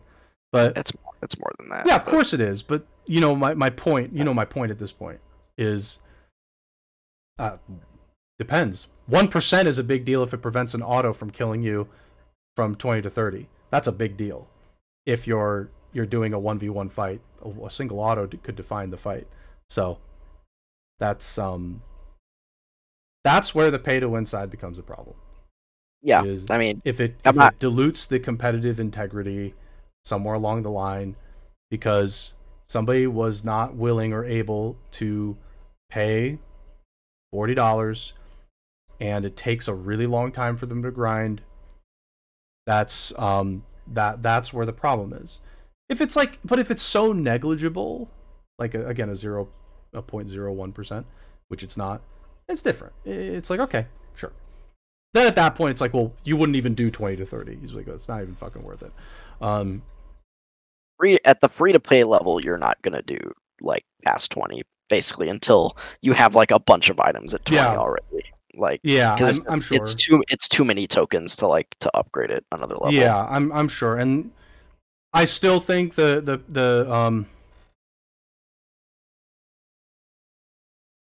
I don't know what that means. What do you say? I will say like rank 5 and master is free to play.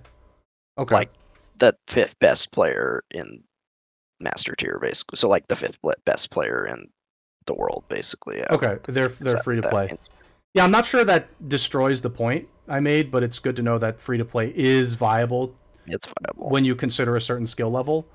That person's number 5 in the world for a reason, though. I don't think the money is the issue. I think that they're just good and understand the game. That at this point, like it's also volume at this point. Like the person is just playing a shit ton. They're playing all the time too. Yeah, they're playing all the time too. So there's a bit there as well. But like, okay, the person's ranked 5.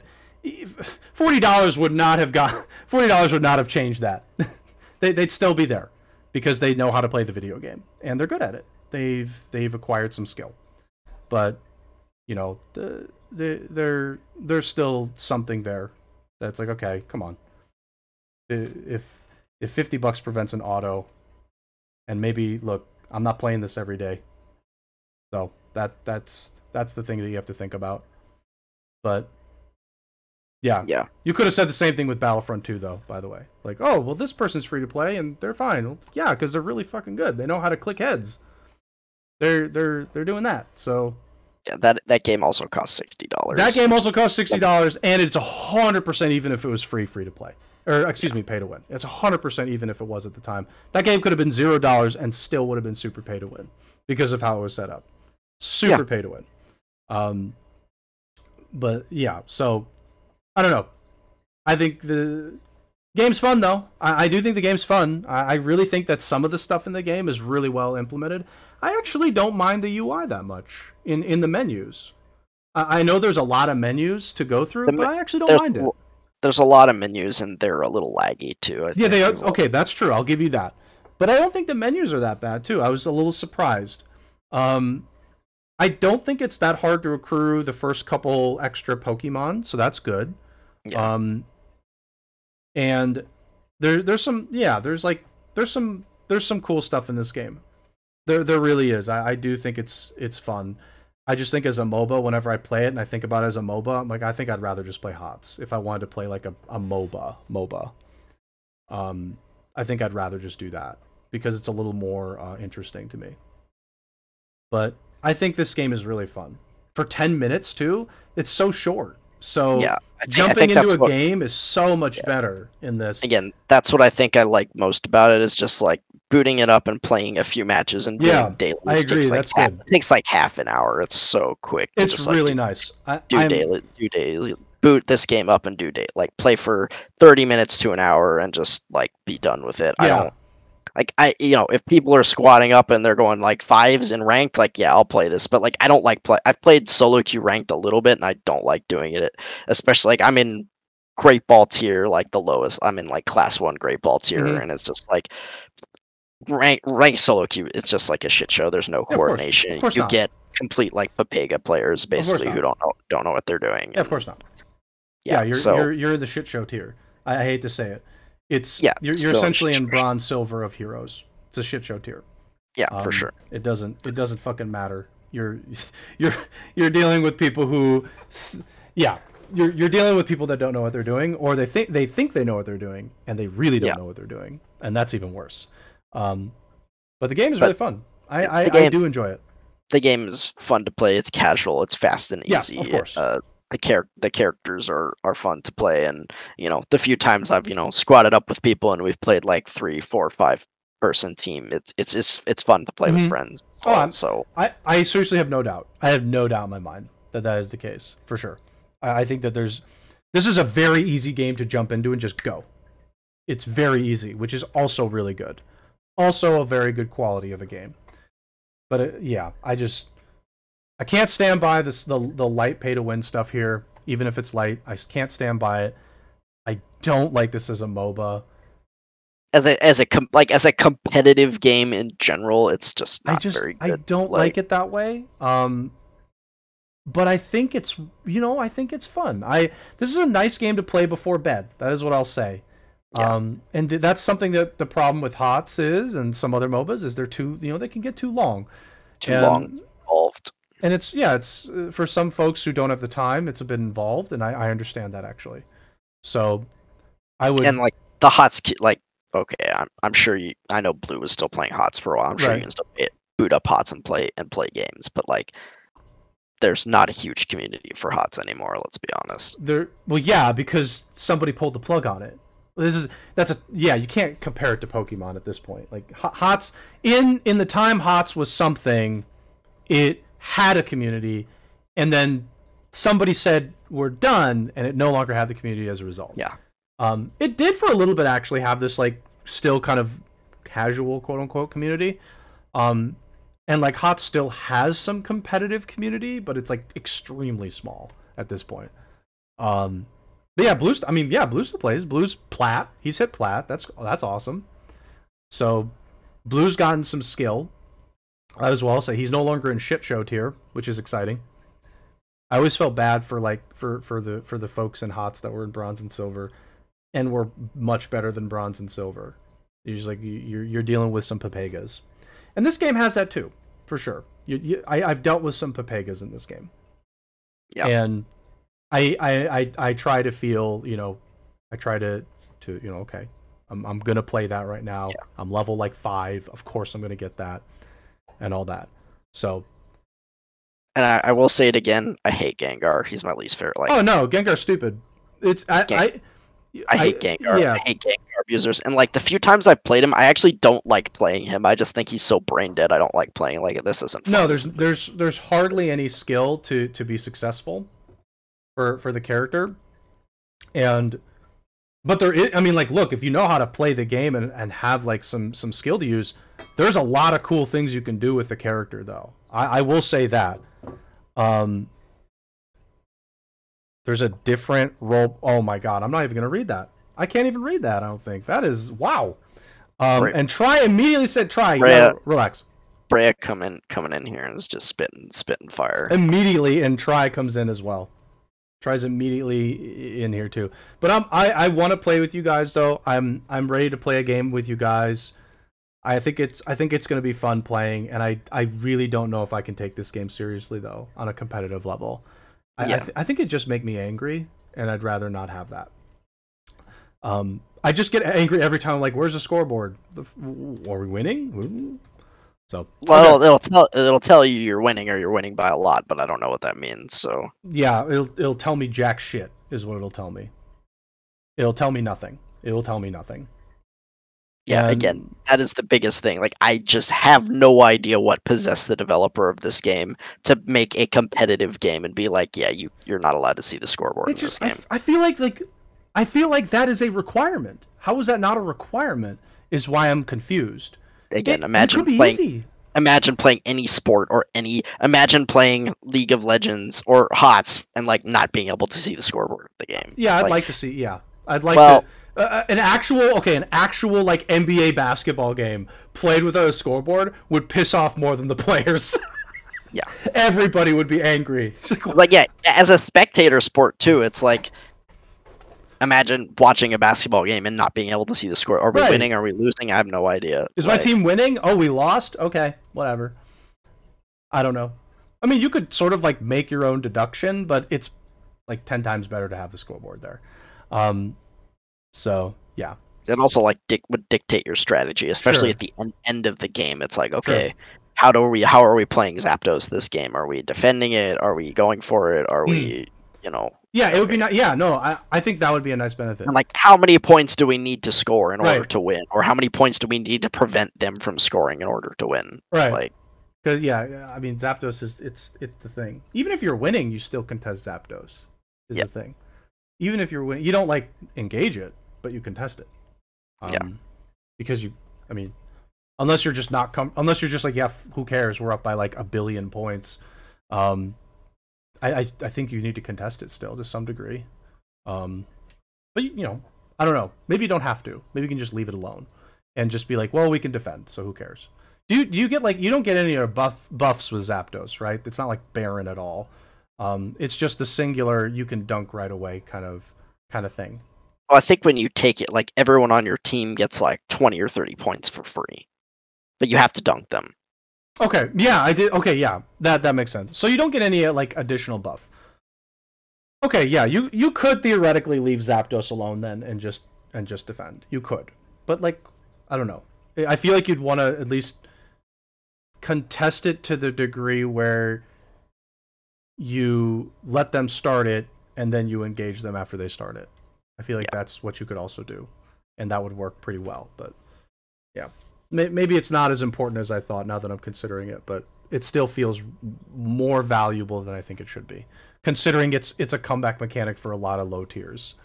Again, it doesn't feel good that, like, for a lot of games, the last 2 minutes is the only thing that matters in the game. Like, the first eight minutes don't really matter at all. Yeah, I mean, that's still I'm not going to change on, but Zapdos might be less important than I'm originally thinking, but it still doesn't feel good, for sure. Okay, that's enough Pokemon Unite. I'll play with you guys. I do want to play with you guys. You were out of town. You've been busy, I'm sure. I will stress, though, that I will not play the meta at all. I will play Crustle DPS if I want to. And that is my choice in life. And I'm waiting for Try to immediately get angry with me when we play. I mean, Crustle does big damage. I don't know, like X-Scissor does a ton okay, of damage. Try, I may have to ban you for that. That's actually a little bit too far. We just talked about Activision Blizzard. You can't do that. That's a little bit far, my friend. Little bit far. Okay. Let's talk about Tales of Nymphomania. Arise. Mm-hmm. Go on. It's called Tales of Arise, is the name of the game. Okay, whatever.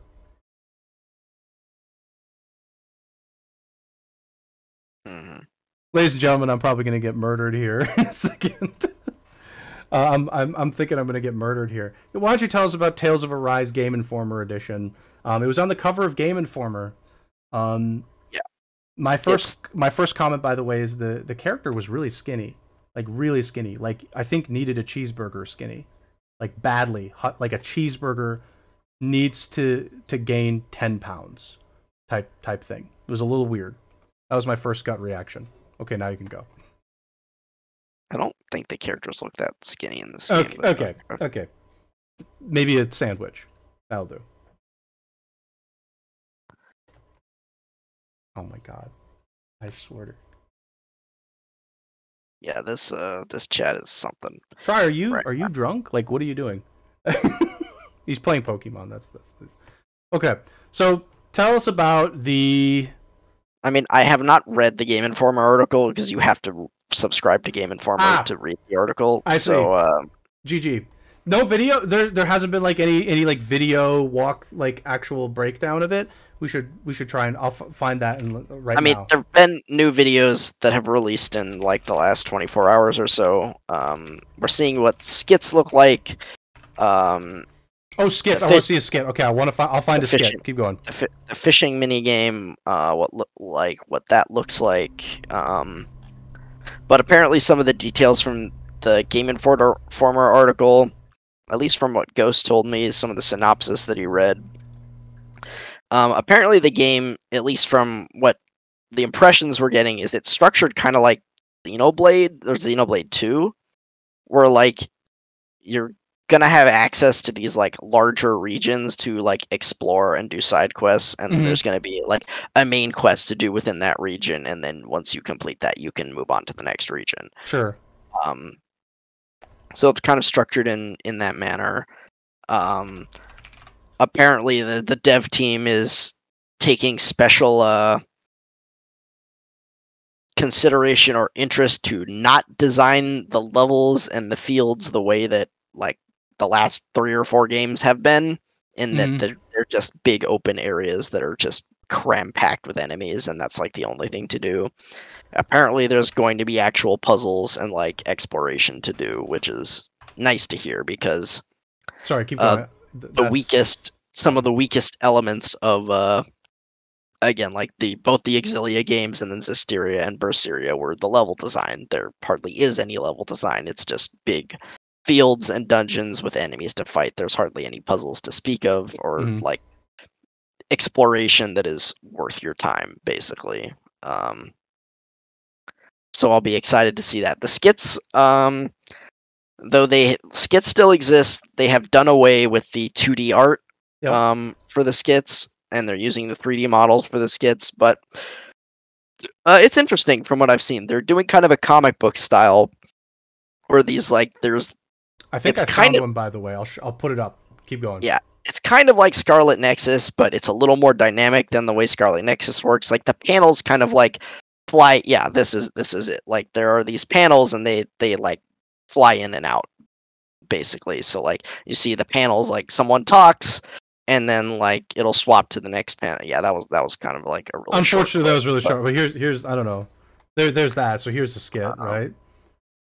Yeah, so you see any of these comic book panels, and they're like flying in when they like say something. There'll be a line. Stuff's going on. Sure. So yeah, this is the way the skits are going to work in the game. Some people in the community are obviously disappointed with it. People like the way they worked in the past with the 2D art. Yeah, of course. I mean, of course that's going to happen. But I think it's really expensive and time consuming to that, because they have to like hand draw like every panel and like every frame basically for those skits in the past. Also, the other thing to mention is if you have like costumes and attachments that you have on your characters, which I know you like to do. I do. Those will translate into the skits with this new version. Yes. So if you make your characters look really ridiculous and trolly like you like to, I know. Those will be shown in the skits now, because they use the in-game the game engine. It's debatable that the costumes are the best part of these games. It's debatable. You could make an argument, for sure. I mean, sure. You're great.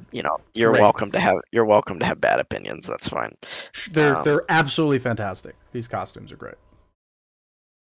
So yeah, I mean, I'm slightly disappointed that they're not doing the 2D skits, but I see why they made the change, and I like the new look. I like the look of the new skits. I think it like keeps the character and the idea of the skits, while bringing it into this sort of new style that they're doing. And like the 3D models look really good in this game. Like the character models look really good. So, I don't mind. Like, it's not my favorite, but I don't mind the change. Like, I'm not gonna be mad and up in arms about it. I Mhm. think they still look cool. They still look good. I have one comment, and I know Scarlet Nexus did this too, so I want to be fair. There's no facial animations here, and it's really odd. Yeah, I hope. Yeah, It's agree. like very, very bland here. I like that the models look great though, but the animations, there's just nothing here on this face happening besides the actual talking. It's just, The mouth moving. Yeah. yeah, I don't think they're gonna add animations because it's pretty far in, right? But I see the costumes. Here we go. Look at these. There you go.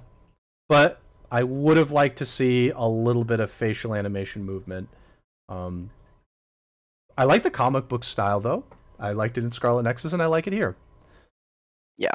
As I said, it's a little more dynamic in this one because you see like the panels like Mm-hmm. coming in as the skit progresses. So. Okay, Spoon. Mhm. Fishing time. This is, by the way, I just want to make a comment regarding the fishing. This is a great angle of this character. Yeah, Kisara is her name. Great angle. I love the water in particular. Hmm. You can see the shadowing is great here. Great shadow work. Right there. Mm-hmm. Great shadow work. Beautiful. I'm sorry, fishing? I mean, there's a fishing mini game. I don't know what else to say. Like, I'm I'm I'm I'm looking at this and I'm hoping it's not East. it's not Okay, easy. so you. It looks more like a timing and like QTE game. Mm-hmm.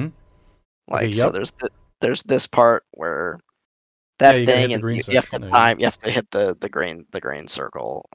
How come there's Um, two fish though? Oh, it's like which fish is going towards yeah, your. which one you're gonna get? I guess I'm not quite sure how like what the deal with that is. And TBH, then but you gotta get the. Oh, you didn't even. She didn't even get the fish.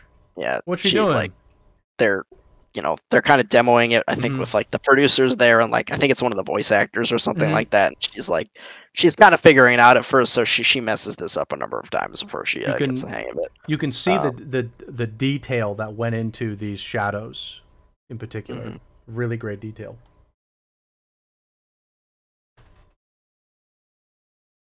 Fish on. Oh, fish on. And then you got to do more though. You got to Yep, actually. Okay. Whoa. then there- Whoa. I'm sorry. The movement of the character, like going back and forth, basically like having a spasm, was pretty good. Like this. Okay, this might be the best mini game I've ever seen. Just the spasming these, of the an- fishing rod. these animations are a little awkward, I'll be honest. Oh man, that was great. That was great. Oh man, that was great. Okay. Whew. Wow. Ah. Woo. The shadows again. Um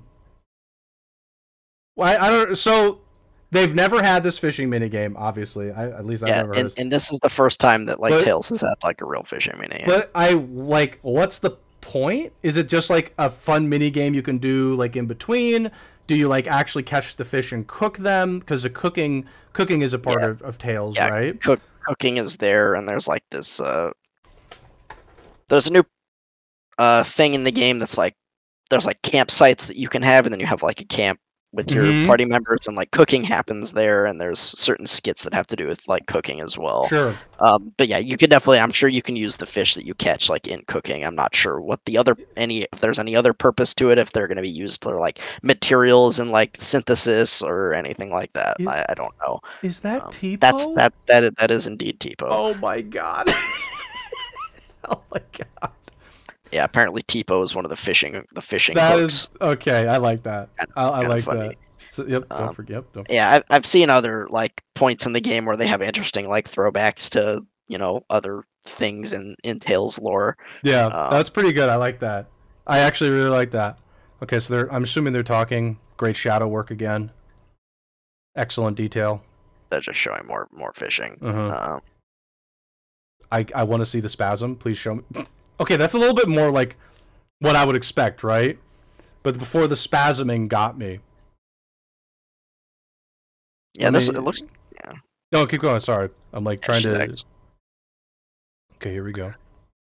Oh, good. Okay. yeah, this one looks a little better, TBH. Mm-hmm. It looks good. I like this fishing minigame. I have to say, off topic, that New World has a fishing game, and these fishing games, they can be kind of nice and relaxing. Yeah, unless it's East and you have to destroy your hands to do it. East can break your controller. You don't. Okay, so here's cooking. Fishing in full armor though. You never know when something may come out and attack you. You know, just out of nowhere. It happens. So here's the cooking. Again, I've turned the audio off on purpose because I have no idea if I'm gonna get bopped or not. Right? We don't know if we'll get bopped.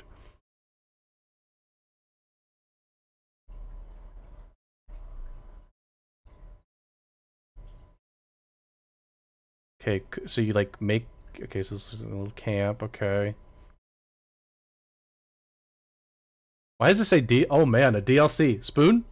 There's a DLC right here. I mean, yeah, it's all in Japanese, so I don't know what they're saying. Obviously, I mean, Tails always has DLC like costumes and attachments. I assume that's what it is, but maybe it's something else. I don't know. Sure. Um, Okay, so here's the cooking. So figuring out the meal prep here. I guess like who you give it to. I don't know. yeah, I don't know if this is choosing like who you're giving it to or who's cooking. I'm not quite sure what that menu is deciding, but those are like the character names. It might be who's deciding to cook, and yeah, it might be who's cooking. Yeah, because I'm seeing like some of this stuff or who's yeah. Yeah, and then we have a little skit here. Little skit to do with the cooking. I like these slide-ins. I just don't like. I just do not like the non-facial. Yeah, the like mouth moving with the static faces looks kind of weird. It's awkward. Again, Scarlet Nexus kind of didn't have a lot of facial movements, but they did change the faces occasionally in the conversation. Like the face changed, is in like instead of the eyebrows being like this the whole time, they did actually like make the change. But here it's just like very stiff, is what I want to say. Yeah. Exactly. This is better. This is much better. I like this much better where there's some movement going on like this. I like that. But like just the stiff here, the stiff like look here is not my favorite. Yeah, it looks like if you want to, by the way, like it's not in this particular image, but they had this other trailer. Looks like you could play Elder Scrolls in this game because there was like you can do some farming like in this game too. It looks like there are like some pigs you could frickin' cultivate, like fishing, farming. Yeah, it looks like you can do like Tales of Strolls, like I don't know what you want to call it. Like it's truly a testament to developer ingenuity and just effort and creativity when they found Elder Scrolls and thought we could put that in our game. Just for Otto. Just for me. Yeah. Spoon's gonna be like, so Otto, you started playing Tales of Arise? And I said, yes, my Tales of Arise Tales Stroll playthrough is going swimmingly. I fished, farmed. It was great. Cooked. Have you actually done any of the story? Hell no. What story? It's Spoon. Great additions to the franchise. Excellent additions to the franchise. Hey, look, if they want to have, relaxing side content with farming and fishing and whatever, yeah, fine. Perfect. It's cool. I don't care. As long as it doesn't take away from the story and stuff like that. I'm sure I'll do it some, but, But yeah, as usual, pretty much everything I've heard so far about the game from the synopsis of the Game Informer article. There have been some other trailers that have gone up today of some of the skits in English. So if you look, I'm sure you can find it. I will attempt to. 1 second. But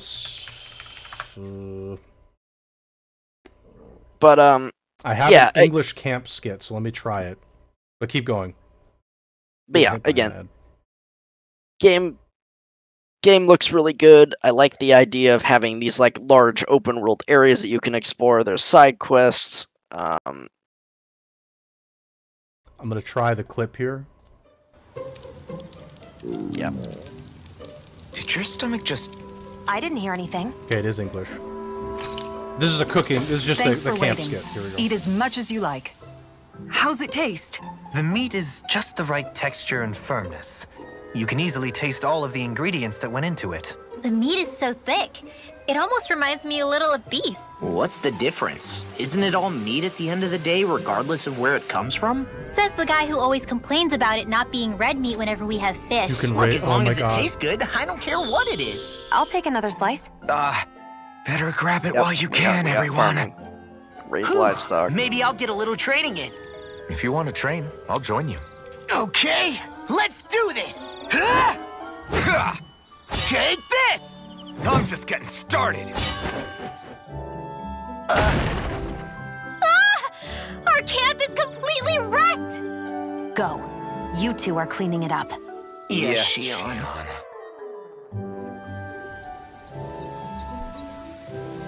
That was the skit, by the way.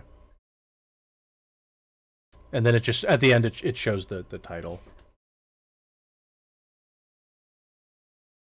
So yeah, I mean, I'm really excited for this game right now. Pretty much everything I've seen about it, I've liked. You know, they're putting in some open world elements. They're putting in side quests. Hopefully, they're bringing puzzles back. Skits are still in the game. They're a little different, and you know, would I have preferred the old 2D style? Yes, but do I hate the new style? No, I think it's fine. I think it works for this game. Yeah, the combat looks fun. They are there's a skill tree system with that have to do with like titles. The skills come off of like your titles, and I heard you get skill points based on your like you get kind of like grade in the past, but grade doesn't really exist anymore as far as for New Game Plus. But there's like a score system for combat, and that's how you get the skill points. Okay. Based on your score in combat. The characters look interesting and fun. I mean, hard to say about the story, but the production value looks good. The music I've heard so far seems good. I mean, maybe I'm hyping myself up too much, but this game looks really, really good. Be careful. Be careful. We don't want a KH3. We don't want a KH3. Let's... Yeah, I'm not there. I'm not there. Is that the KH3 levels? Okay. No, we're not at KH3 levels, but I mean, it looks good. Like, the production of this game, by comparison to previous, looks like a game that came out this year, as opposed to like a Berseria, which looked like a game that came out on PS3. A few extra years. Yeah, before it did. Yeah, so this looks like a new a new gen kind of game. I think that the updates look good from what we've seen. I mean, you can't comment on the story, but the combat looked pretty, looked nice, looks fluid, and I don't know. There's no reason not to. I would say there's no reason not to expect a demo at some point. Yeah, that is one thing they said. There was another interview where they said that they're working on a demo. Yeah. There's no reason that if the demo is coming in the next month. I assume in the next, couple weeks actually. Probably 2 or 3 weeks. I would expect it because the game's about 6 weeks out at this point. It comes out on a Friday actually, which is September 10th. Yeah, people are doing Fridays now. People are doing Fridays. I think it's like 6. I want to say it's 6 weeks from tomorrow actually. So there's no reason to try a demo, is what I was going to say. It's 6 weeks from tomorrow. So. Yeah. I think there's no reason to try a demo. And but the game doesn't appear to have lost too much of its previous aesthetics. The skits are still there. Okay? The skits still look a little bit silly in certain areas, which is kind of what they were in other games. A nice change. I do think it's a nice change to add some 3D skits in there. I like it. But they added the comic book style, so it's still kind of reminiscent to what you had in the past. I mean, it's Tales, so I can't really say the music is going to be bad because Tales doesn't really, of the games I've played, it hasn't let me down. Yeah, the soundtracks are like, they're never exceptional, but they're never bad either. Yeah, they're usually like, they're just solid. Like they're there. It's not Duelist of the Roses, okay? And it's you can listen to it and it's kind of just like, okay, I'm listening to this. It doesn't sound like someone's farting in my ear, and that's like all I think. If we get like a good demo, no reason not to give this a shot. Particularly if you like JRPGs and you haven't played the game before. It is Like, are you? I guess I'll ask. Are you planning on buying this game when it comes out? I actually am. Yeah, I would like to for sure. I do want to play the demo first though. Yeah. I would like to play a demo. I'm not opposed to pre-ordering it now. My biggest problem is, with the game backlog I've built myself. I'm still working on it. So Still finishing up Xenoblade, school, Mass Effect, school. I just lent you East 9 as so well. So that one I want to play really badly. I know you said it was like, a solid game, but I want to play it.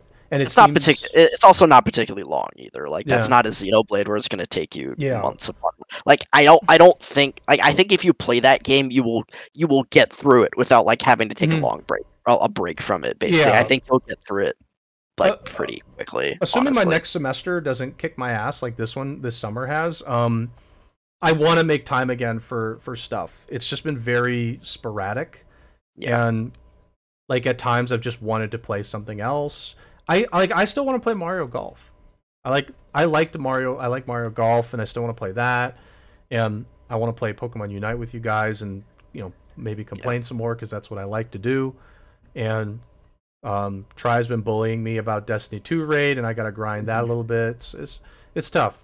And I will be I haven't had the chance to play it yet, but probably in the next couple days I will start Neo: The World Ends With You, and I'll have some stuff to say about it next week. Yeah, because that one I think that one will, particularly because we recently watched the show, that one should be a nice fun game in between and before Tales. And there's other stuff too. Humankind is coming out in 2 weeks as well, or 2.5 weeks. Yeah, I gotta. Can I be honest? I'm surprised they haven't pushed it back. I'm surprised. I have to be honest. I'm surprised they haven't delayed it again. They're really going for it. They're going for this release. I don't. But we also haven't. They've released like a few small like soundtrack videos where they just show like the orchestra playing the music. But we've literally heard nothing about the games. I think they're crunching right now. Honestly, I think they're like their nose to the grindstone, like crunching. Balancing, getting all the last like features into the game, and like I think they're crunching hard right now on that game, to be honest. But so I'll circle back to Tales. I do want to play it. I like the Tales games I've played. My biggest issue with every game is it's hard for me to finish a game that's more than 40 hours because I like shiny objects. You put a shiny object in front of me, I'm like a baby. I'll go for it. And there's a lot of shiny objects. There's a lot of shiny objects coming here. But get out of here. If there's a backlog for games, Valhalla is. If this is the top, Valhalla's off screen. It's so low. It's so low, and it's so tough to play that game sometimes. So yeah. Anyway, I am excited. I think I'm excited for the demo, and I want to be pleased enough where I feel like after the demo I'm just going to immediately hit pre-order. I want to support that game. I want to support a game that's trying to push itself even further. Evolve their series. I do want to put. I do want to. What console are you going to get on Series? Yes. On Series yeah, S? I would. It's easy. It's just easier for me. It's easy for me. I could probably play this on PC, no problem, but it's just easier for me to play it on Series S. And if I wanted to do a stream for it, it's way easier to hook it up with S and still get 60 FPS, like nice quality. It's just so much easier. You have a next gen console, so it makes sense that you would get it on that. Yeah. It's just easier. So anyway, I do want a demo to play of that, and when it does drop, I will be interested in playing it on the Series S. Yeah, and I think we'll get a demo, and I think we'll get it in the next 2 to 3 weeks. To be honest, I think that would make sense. Yeah, and I would love that for me at least. So anyway, I apologize for everybody and for you, Spoon, because I need to wrap up. I've been asked to present a project today that I've done in the past for the students, and I'm the last TA that hasn't presented anything, so they've asked me to do it, and I said yes, and I have to do both groups, so I have to be on it. I have to be on early to make sure I'm good to go. So I need to end here, but for concluding remarks, be sure to check out the D&D stream. Will happen Saturday at 1 p.m. Pacific time, so 4 p.m. Eastern. Don't expect a lot of streams for games. Spoon's going to be out of town very soon. He's going back to school. I'm busy with homework and all other things. But I do think that at some point, once school starts winding down and I'm comfortable, for me at least, I will try and do some streams on the channel. Spoon, you're getting Tales for PC, right? You said Steam PC? Okay. Yeah, PC. Yeah. Okay. I pre-ordered the. Yeah, I'm not gonna have my PS4 at school. I'll only have my PC and my Switch, and it's not coming out on Switch, so PC is my only option. I also did get the collector's edition because I wanted that statue. Is that only one? You only get the collector's edition for one, right? Like you only get it for PC, or does the collector's just give you all of them? I bought the digital version for PC because that's the only way I'm able to play it when it comes out. And I bought the PS4 version for the collector's edition. Oh, because the collector's edition is probably only for PS for like a system. Yeah. Yeah. Okay. Yeah. So So when for future streams and such, at least for me, you should probably expect like a Mass Effect or I'm tempted to play Xenoblade on stream actually. I am. I'd be down for that. I'm very tempted, so that would be something else that I would do, but probably not this weekend, probably not next week. I'm so far behind on things personally. And the other thing I wanted to comment on if for everybody is we be sure to check out all of our other stuff like Discord and such, where we will be talking about stuff. And for those of you that are playing Unite, I know who you are already, but let us know. We'll play some games. There might be a chance we play some Unite on stream. I'd be comfortable doing that too. 100%. And if Spoon's around and not currently in class, he can always join up and we can stream some games together with some people. So yeah, down for that. Anyway, Spoon, any other concluding remarks before we start signing off here? No, I think I'm good. I mean, I'm excited for we're about to hit the holiday season. We got Humankind coming up in a couple weeks, which I'm very excited for. I hope it's good. I hope it's good and at least relatively balanced when it comes out. And then Tales of Arise, 3-4 weeks after that. So I'm getting excited for lots of stuff. But yeah. There's some cool stuff coming, and I'm excited for a break as well for me, and also cool. to get things going for us again. Sorry, I keep getting like notifications and yeah, hopefully you guys enjoy these episodes and enjoy our opinions, bad or good, and we will see you guys next week. It should be normal time, Wednesday 4 p.m. Pacific time. I think so, yeah. Yeah, and be sure to check that out. We'll hopefully have more to say with Unite because I'll be able to sit down with it more. I want to play with you guys, so I want to get some more games in on that, and as well as game news. So, yeah, if that's all for Spoon, then Thanks everyone for watching, and as always, we'll see you guys later. Yep.